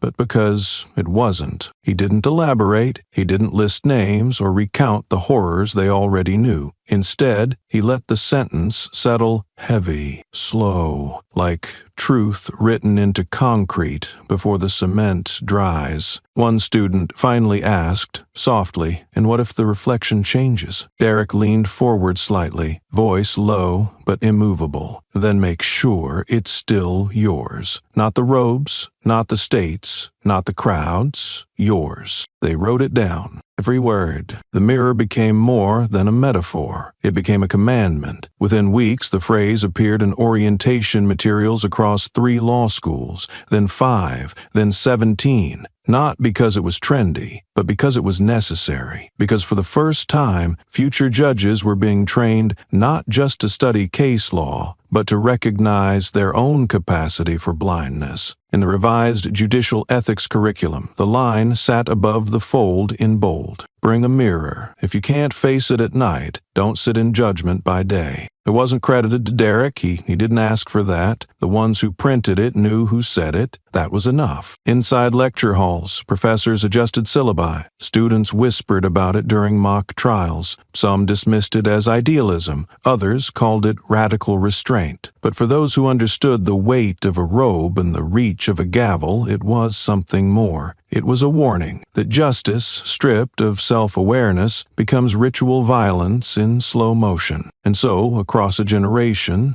a quiet shift began. Not loud enough to make headlines, but strong enough to shape hands before they rested on a bench. It wasn't a revolution, it was recalibration. Some students began keeping mirrors at their desks, not full length, just enough to catch their own eyes during trial prep, not as decoration, but as a deterrent. Because the face you make when no one is watching is the one that hands down sentences without blinking.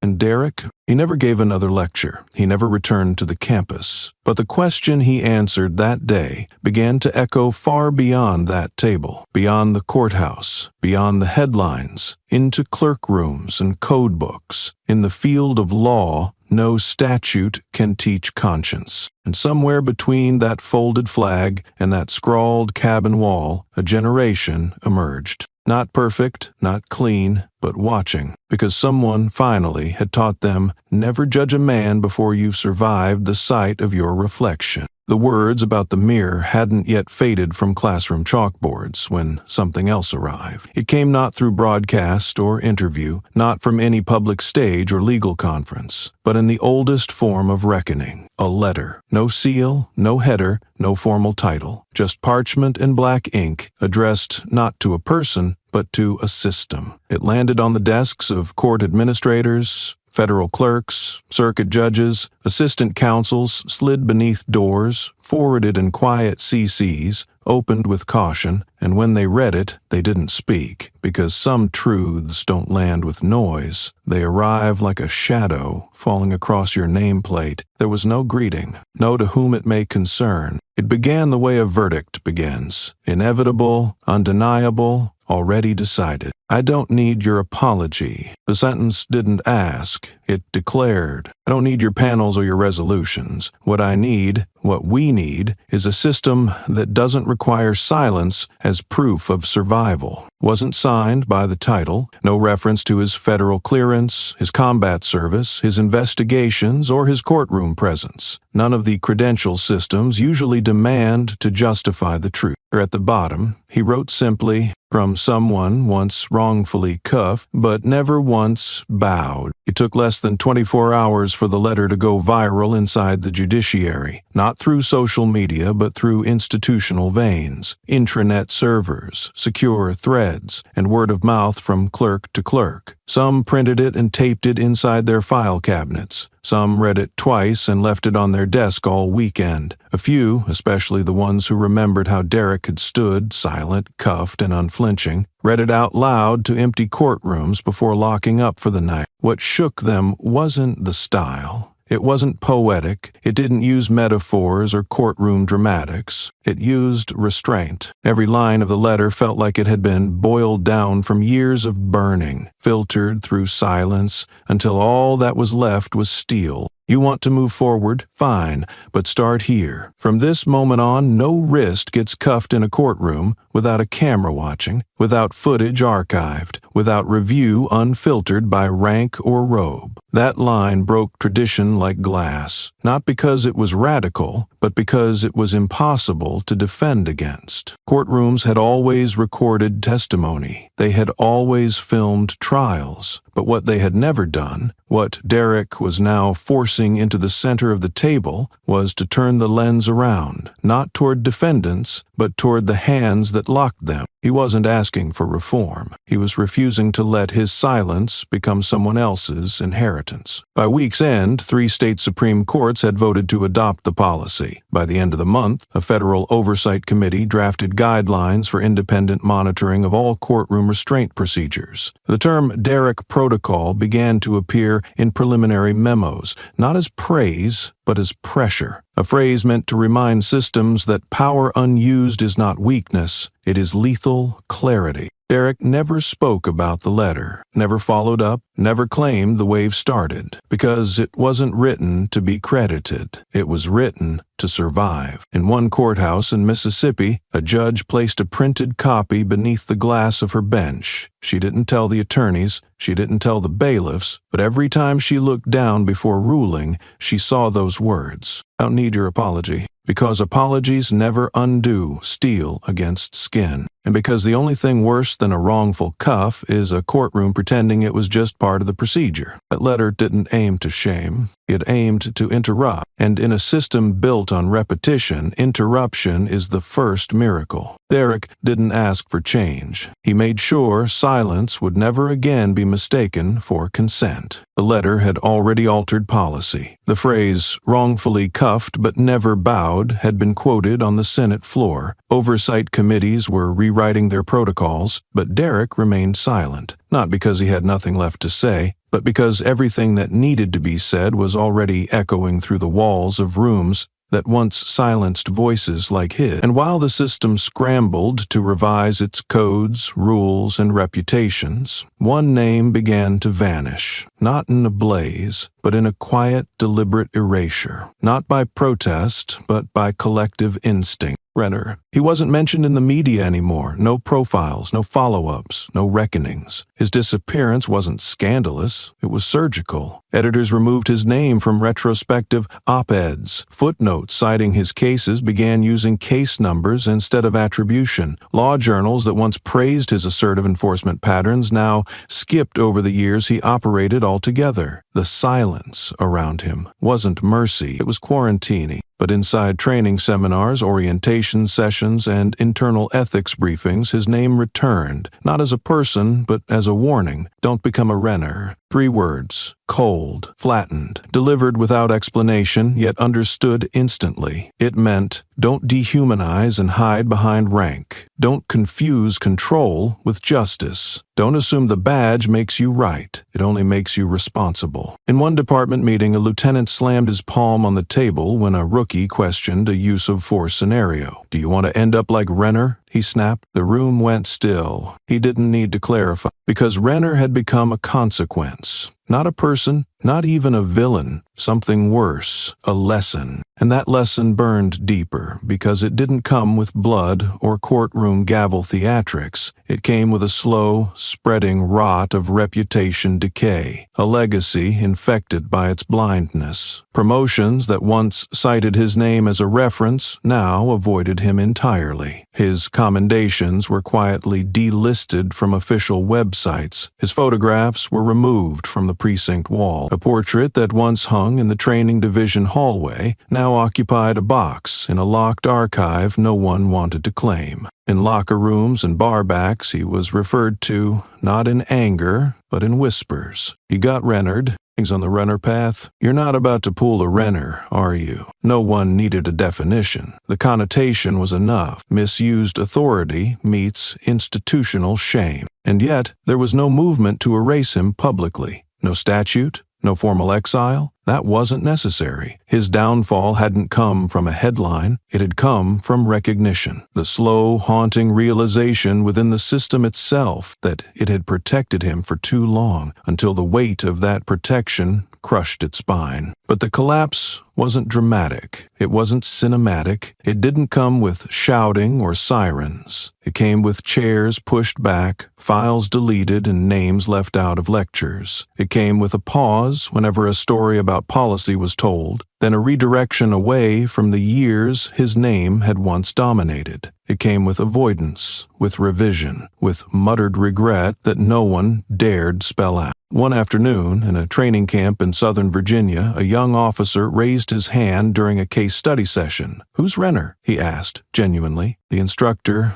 didn't smile, didn't smirk, just closed the folder and said, "He's the cost you pay when justice is handed to the wrong man." No further explanation, because the point wasn't to tell the story. The point was to prevent the sequel. And so, the name that once strutted through courtrooms and flexed through handcuffs became a whisper carved into the underside of an oath, a scar that didn't bleed but pulsed whenever arrogance showed its face. Renner disappeared from the press, but not from warning. And that, for Derek, was enough. Not a collapse by explosion, a collapse by recognition so deep no one dared build another legacy on the same foundation. He stepped into the hall, not like a witness, not like a victim, but like a weight that silence had carried for too long. The doors of the National Judicial Summit opened with a reluctant groan, as if they too feared what his presence might provoke. No fanfare, no music, not even the rustle of programs, just the echo of boots on marble, each step a verdict. Derek Monroe did not pause to survey the crowd. He didn't need to. The weight of every gaze was already pressing against his back, bracing for a speech that would not come. He wore no tie, no suit, just the same steel-bulled shirt he had been cuffed in during that first trial, ironed, clean, but defiant in its history. In his left hand, loosely hanging, was the object that had started it all, the handcuff, the same one Renner had locked on him in front of a courtroom, too cowardly to intervene. He walked to the podium, ignoring the rows of officials shifting in their seats, reporters clutching pens that would never catch up to the moment, and law students holding their breath like they were standing at the lip of a crater. The stage light hit the steel of the cuff, and it flashed, not brightly, but with a chill that made the room still. He set it down. No one told them to stand, yet they did, one by one, not out of respect, not out of ritual, but somehow they knew this was not about a man. It was about every moment history had swallowed to protect those who wore the right uniform. And now, that silence had come to collect. In the front row, a woman lowered her phone as the screen displayed a viral post, a screenshot from a surveillance video. Renner, years earlier, grabbing a black teenager by the collar outside a department store, shouting, "You fit the description." The boy had been 12. The mother had been ignored. The store manager had offered a discount as consolation. In the second row, A former city councilman shifted uncomfortably as his name trended for a long-forgotten email exchange where he had praised Renner's aggressive efficiency during a budget meeting. The message had resurfaced just hours before, annotated by activists in red. In the back, one of Renner's former Academy peers had received a silent escort out of his workplace the day prior, after staff found a photo of him and Renner with the caption, "We clean our streets our way," etched into the wooden frame. The institution claimed it was a matter of optics, but the optics had already burned their way into the fabric of the building's reputation. And upstairs, in a closed viewing chamber, an anonymous protester had paid for billboard time, visible just behind the summit stage. It bore a single line, white on black, "You knew, and you clapped." Each moment was not explosive in itself. Each was a pin pushed slowly, precisely, under the fingernails of institutions used to being immune. Yet none of these tensions cracked Derek's gaze. He looked ahead. He did not seek acknowledgement from the ones who had profited from forgetting. The cuff, now resting atop the podium like an object unearthed from a buried crime scene, no longer glinted, it absorbed light. Attention, implication. He did not lift it. He did not brandish it like a trophy. He simply let it be seen. Outside, the media narrative unraveled in real time. The anchors, once careful in their words, now stumbled. "Hero," one whispered. "Threat," another muttered, caught on a hot mic. But neither mattered. Derek had not come for names, praise, or condemnation. His silence was not submission, it was selection, like a blade deciding when to leave the sheath. As the room held its collective breath, something deeper stirred. Not guilt, but displacement. Those who had once laughed off claims, scoffed at reports, dismissed witnesses as liars or as bitter footnotes, now felt the spotlight not as illumination, but as heat. The light was not merciful, it was fire. And in that fire, the figures on stage began to blister, not by proximity to Derek, but by exposure to their reflections. He hadn't changed. They had been revealed. The cuff was never meant to trap. It was meant to reflect, and for the first time in that hall, from the janitor leaning against the side wall to the federal judge whose hands trembled against a speech she no longer dared to read, no one could escape the slow realization that this was not just about the injustice of a man once shackled in front of strangers. It was about every moment history had swallowed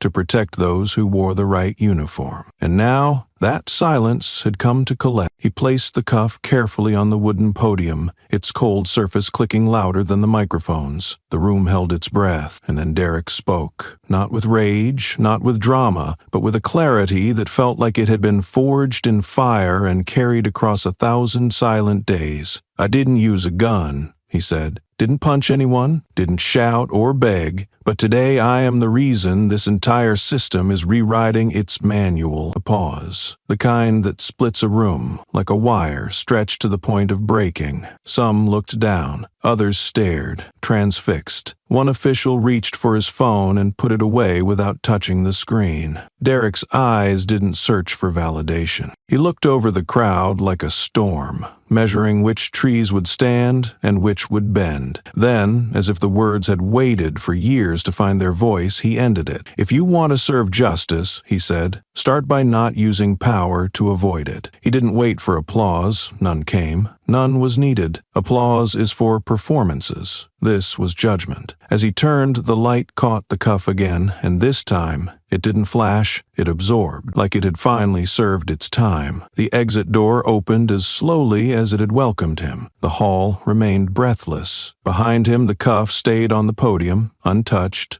unclaimed. No one moved toward it, and still it pulsed in the silence like a heartbeat misplaced, not mechanical but ancestral, calling not for attention but for reckoning. Cameras remained off, the news anchors stumbled into dead air. A staffer from the Attorney General's office reportedly fainted in the lobby shortly after seeing her name trending on social media, attached to a leaked transcript from 2 years ago in which she described minority defendants as statistical inevitability. In another corner of the internet, a screenshot began circulating, pulled from a deleted post showing Renner smiling beneath a banner that read, "Honor through Order," with a black teenager pinned in the background, his face blurred. his fear not. The caption was not written by an outsider, but by Renner himself, another one off the street. Within hours, the department had taken down all photos of Renner from its official archive, but the internet preserved it, sharpened it, and dragged it across every digital square. In a courtroom across town, a juror refused to serve, stating he could not participate in a system that had allowed men like Renner to define innocence. His statement was read aloud on morning talk shows. Laughter erupted in some circles, but quickly faded when the juror's teenage daughter posted a video of her father weeping while removing his old precinct cap from a dusty closet. All across the building, conversations dropped into hushed tones. A veteran judge, once known for her unwavering confidence, hesitated before entering her office, where someone had taped to her door a printed image of Derek standing beside the podium, the cuff glowing like cold fire. Beside the image were just 4 words: he never needed volume. In the cafeteria, an administrator spilled his coffee after overhearing 2 interns speculate that anyone who had ever shared a shift with Renner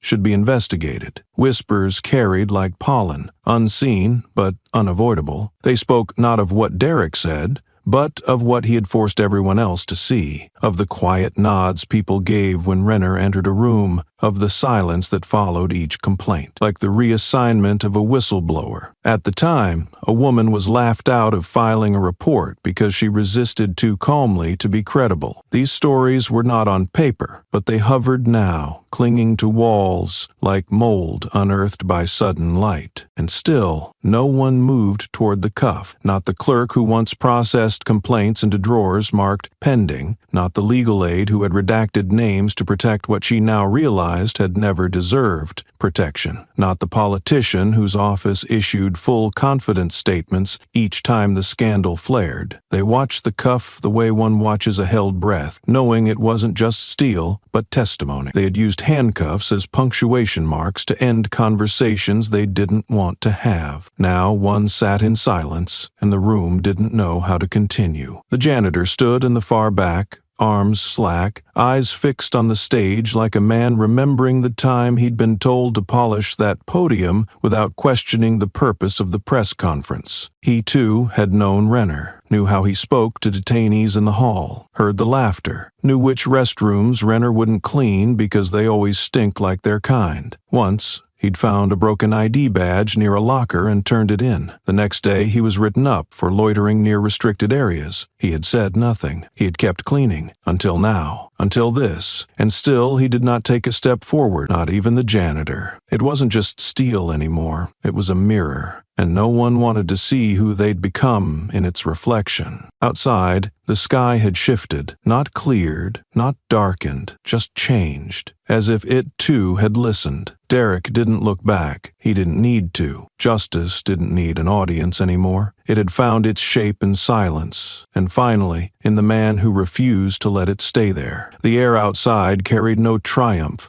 only truth, the kind that doesn't knock on the front door, but walks straight in and tears the drapes from every window. Derek's shoulders did not relax, his hands didn't unclench, his stride didn't slow. A billboard flickered half a block away, not with an ad, but with a black and white still image. Renner, in uniform, mouth caught mid-loft, captioned by a single word written in blood-red font, pattern. Below, a timeline scrolled across the screen. 12 names, 12 dates, 12 blurred faces once considered anomalies, now threads of a system stretched tight and cracking. A woman pushing a stroller slowed beneath it, hesitated, and then kept walking, but the child stared up. Inside a nearby coffee shop, 2 lawyers, once vocal defenders of procedural integrity, sat in uneasy silence as a teenager played a viral audio clip from their deposition with Renner, where they had chuckled after hearing him refer to suspects as collateral behavior. Their firm had issued a press release that morning, distancing itself with language so neutral it only drew more fire. Screenshots of past donation records spread like oil through forums and message boards, and someone had added their office to a boycott list titled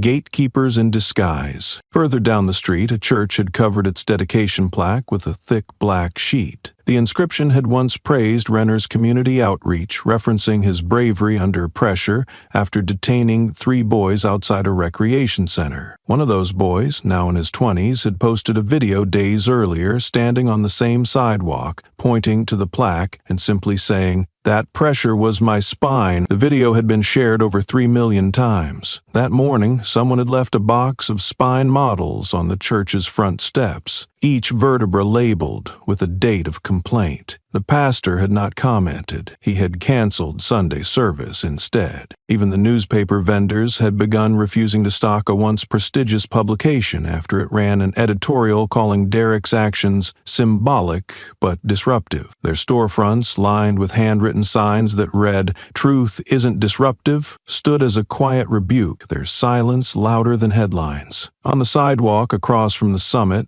a young artist was sketching Derek's silhouette in charcoal, not with detail, but as a dark figure standing beside an empty chair. Beneath it, the words, "Who sits next?" No one had asked him to draw it. He had simply shown up. A car drove slowly past, windows down, playing a recording of Renner's voice from a leaked internal training tape. "You don't need to prove fear," the voice said. "You just need to act like you had it." The voice was unmistakable. The recording had been pulled down from major platforms under legal pressure, but it lived on through phone shares, Bluetooth swaps, stitched videos, and QR codes printed on park benches. Tara stood over him. The sound followed Derek's steps like a shadow trying to reclaim its owner. He didn't flinch. He passed a row of officers lining the perimeter, not one of them meeting his gaze. Their uniforms felt thinner somehow, not by fabric, but by presence. One had posted anonymously on a private forum the night before. "If the badge is clean, why do I feel like I'm dragging it through mud?" The post had been screenshotted, leaked, and printed onto placards, now held by silent protesters standing across the street, eyes forward, lips closed, back straight. A child broke from his mother's hand, ran toward Derek with something in his palm, but was pulled back just in time. The mother looked apologetic, then proud. The boy had been holding a paper clip bent into the shape of a key. His older sister had made it after seeing the summit broadcast. They called it the key that fits any lock if you walk in right. Derek's steps never faltered. His eyes didn't drift. His presence wasn't theatrical, but it rearranged the air, reshaped the ground, rewrote the narrative of streets used to forgetting. His silence was no longer an absence, it was architecture. It framed the faces that turned toward him and forced them to ask whether they still recognized themselves. In the reflection of glass windows, he did not see Renner, nor the badge, nor the gavel. He saw hands that had once been shackled, now swinging freely, not with vengeance, but with resolve. The wind shifted, not harshly, but like a page being turned. Flags didn't flap, birds didn't scatter, but the hush was undeniable, like the pause between lightning and thunder. Somewhere behind him, someone tried to start a chant, but the crowd refused. They stood still, unmoved, unblinking, unwilling to tarnish the moment with noise. Because justice, once awakened, isn't something you walk away from. It's something you carry. He passed the front steps where cameras once waited to ambush him. They were there again now, but none dared shout his name. The cuff had spoken louder than 1,000 microphones. Inside the summit hall, no one touched the podium. No one dared move the cuff. It stood like a warning, like a relic, like a question carved in iron. Who are you when no one's watching? And who were you when someone finally did? That question trailed every attendee, every judge, every official out the door. It clung to the cuffs they carried on their belts. It followed them into elevators, into courtrooms, into their homes. Some would pretend not to see it. Others would try to forget. But the system had heard something it couldn't unhear. It had seen itself, and it was ashamed. The air outside didn't shift. It recoiled, as if even the atmosphere had learned to recognize the discomfort of exposure. One clerk, who had spent years redacting names from complaints with a casualness born of habit, walked stiffly to her car. only to find her windshield covered in slips of paper, each one a line from the very documents she had buried. A quote stood out in thick marker. He was compliant, but looked angry. Someone had circled the word look. It stung more than a slur. 2 blocks away, a former police academy instructor tried to leave a restaurant unnoticed, but a waiter held up his phone wordlessly, playing a clip from a leaked graduation ceremony where the instructor had praised Renner for cutting through the noise with instinct. The table grew quiet. No food was served. The bill was never brought. He left cash and shame on the table, and neither felt accepted. In a nearby school gym, students sat in a civics class repurposed overnight. A teacher stood before a whiteboard that now displayed Renner's name in bold letters, beneath which someone had written in red dry erase marker, "What happens when the law forgets how to listen?" One student, wearing a hoodie with Derek's image sketched over a shadowy courthouse, raised his hand and asked, "What happens when silence files the reports?" No one answered. The lesson ended early, not out of fear, but because the words couldn't hold steady under the weight of unasked questions. That evening, the board was wiped clean, but the faint outline of Renner's name remained etched in dry ink, like residue on a conscience too long denied. Even the portraits in government buildings seemed to have shifted. In one courthouse, a janitor noticed someone had placed a sticky note on the frame of a former judge who once dismissed a brutality case with the words "lack of urgency." The note read, "Still lacking."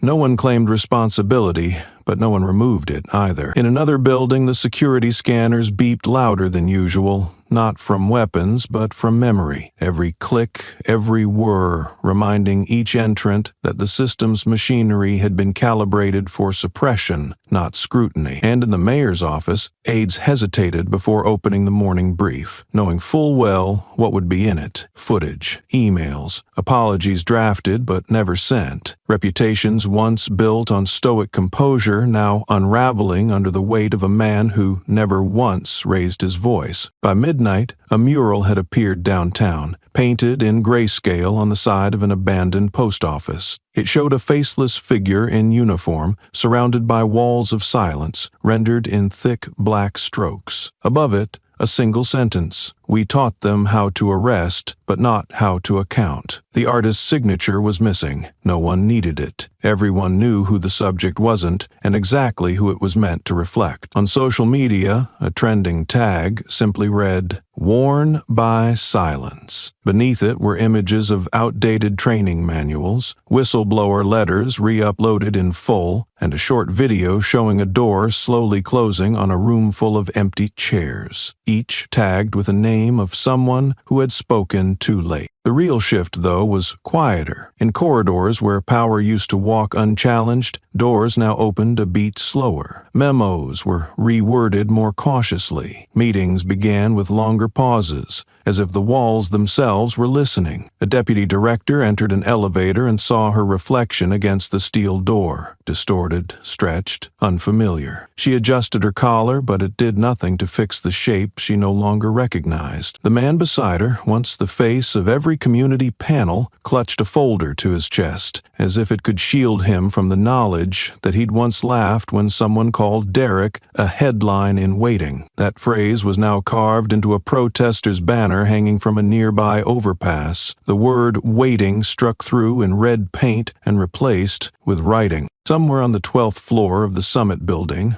a retired Chief Justice sat alone in a conference room. The live stream of the event still paused on his monitor. The image on the screen showed Derek's back as he walked away, the cuff glinting faintly on the podium. The judge, who had once told a young clerk that justice must never cry, now found his hand trembling over the pause button, unsure whether unfreezing the frame would also unfreeze the part of him that had made peace with cruelty for the sake of order. He didn't hit play. He simply stood up, walked to the window, and stared into a skyline that looked somehow exposed. The silence lingered. It wove itself into corners, into inboxes, into files once labeled confidential. It sat in foyers and filtered through elevators and bloomed in the pauses between footsteps. It didn't scream, it didn't threaten. It merely stood its ground, because the system had heard something it couldn't unhear. It had seen itself, and it was ashamed. Somewhere, a printer churned out a revised training manual. Somewhere, a junior officer highlighted a paragraph that wouldn't have existed without the man in the blue shirt. Somewhere, a professor rewrote a syllabus. And somewhere, a teenager, once handcuffed for walking in the wrong direction, sat with his mother, watching the news, whispering, he didn't raise his voice. He didn't have to, because Derek Monroe had taught them that silence,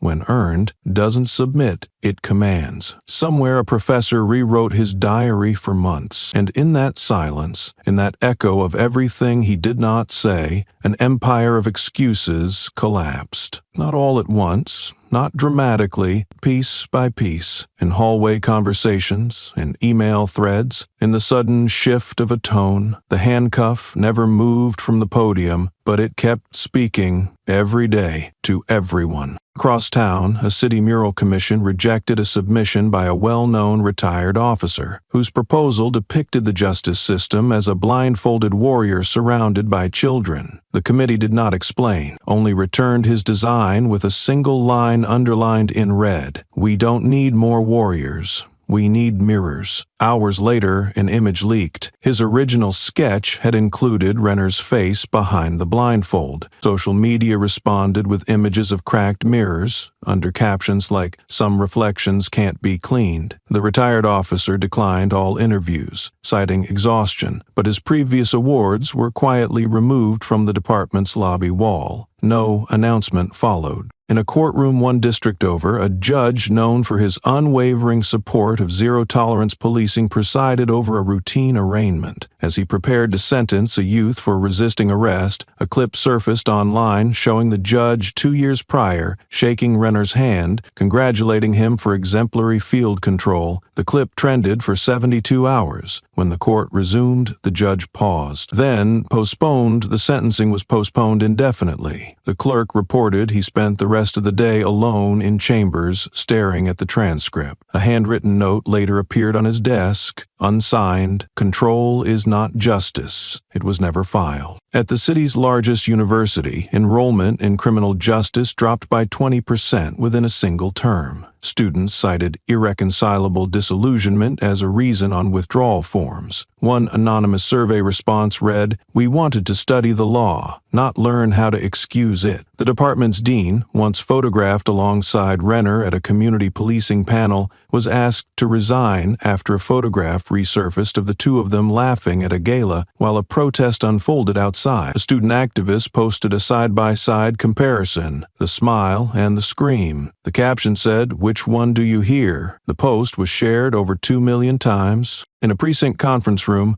officers sat through a mandatory training module titled Bias and Accountability. Midway through, the screen froze on a still image of Derek at the summit podium, the cuff glowing under dim lights. No sound played. The room went silent. One officer, a veteran with 15 years of citations for excessive force, stood and walked out without a word. Later, he was seen tearing down a framed photo of Renner from the staff lounge. He didn't speak, but the gesture was recorded by a rookie who uploaded the footage with the words, "Some weights are finally being put down." Within hours, precincts across 3 cities began replacing wall portraits with blank frames, as if offering the walls a moment to breathe. At an elementary school assembly, a 5th grader gave a presentation on heroes. She spoke not of capes or medals, but of the man in the blue shirt who taught grown-ups how to be quiet the right way. Her teacher, moved but uncertain, wrote to the board suggesting a new curriculum module on civil ethics. The suggestion was approved unanimously. The same week, her principal resigned after parents circulated a decades-old clip of him defending Renner's involvement in a school security initiative that disproportionately targeted black students. The final image on his office screen was the word disproportionate enlarged and blinked. In the shadows of every institution once praised for order, the symbols of that order trembled. The gavel, once slammed with certainty, was now raised with care. The badge, once worn like armor, now weighed like an oath overdue. The elevator buttons lit up up slower. The hallway footsteps echoed sharply. Behind closed doors, memos began with apologies instead of announcements. Letters once dismissed were reread. Instead of announcements were dismantled an announcement. Letters once dismissed were reread. Voices once ignored were quoted. Derek's name appeared not in slogans, but in margins. Notes on the side of court rulings, footnotes and policy drafts, not as commentary, as standard. And all the while, in that quiet room where the summit had been held, the podium remained untouched. Maintenance staff vacuumed around it. Janitors avoided it. Visitors stood before it, not daring to take photos. No one asked where the cuff had come from. No one asked if it could be moved. A curator from the National Museum called to inquire about preservation. They were told,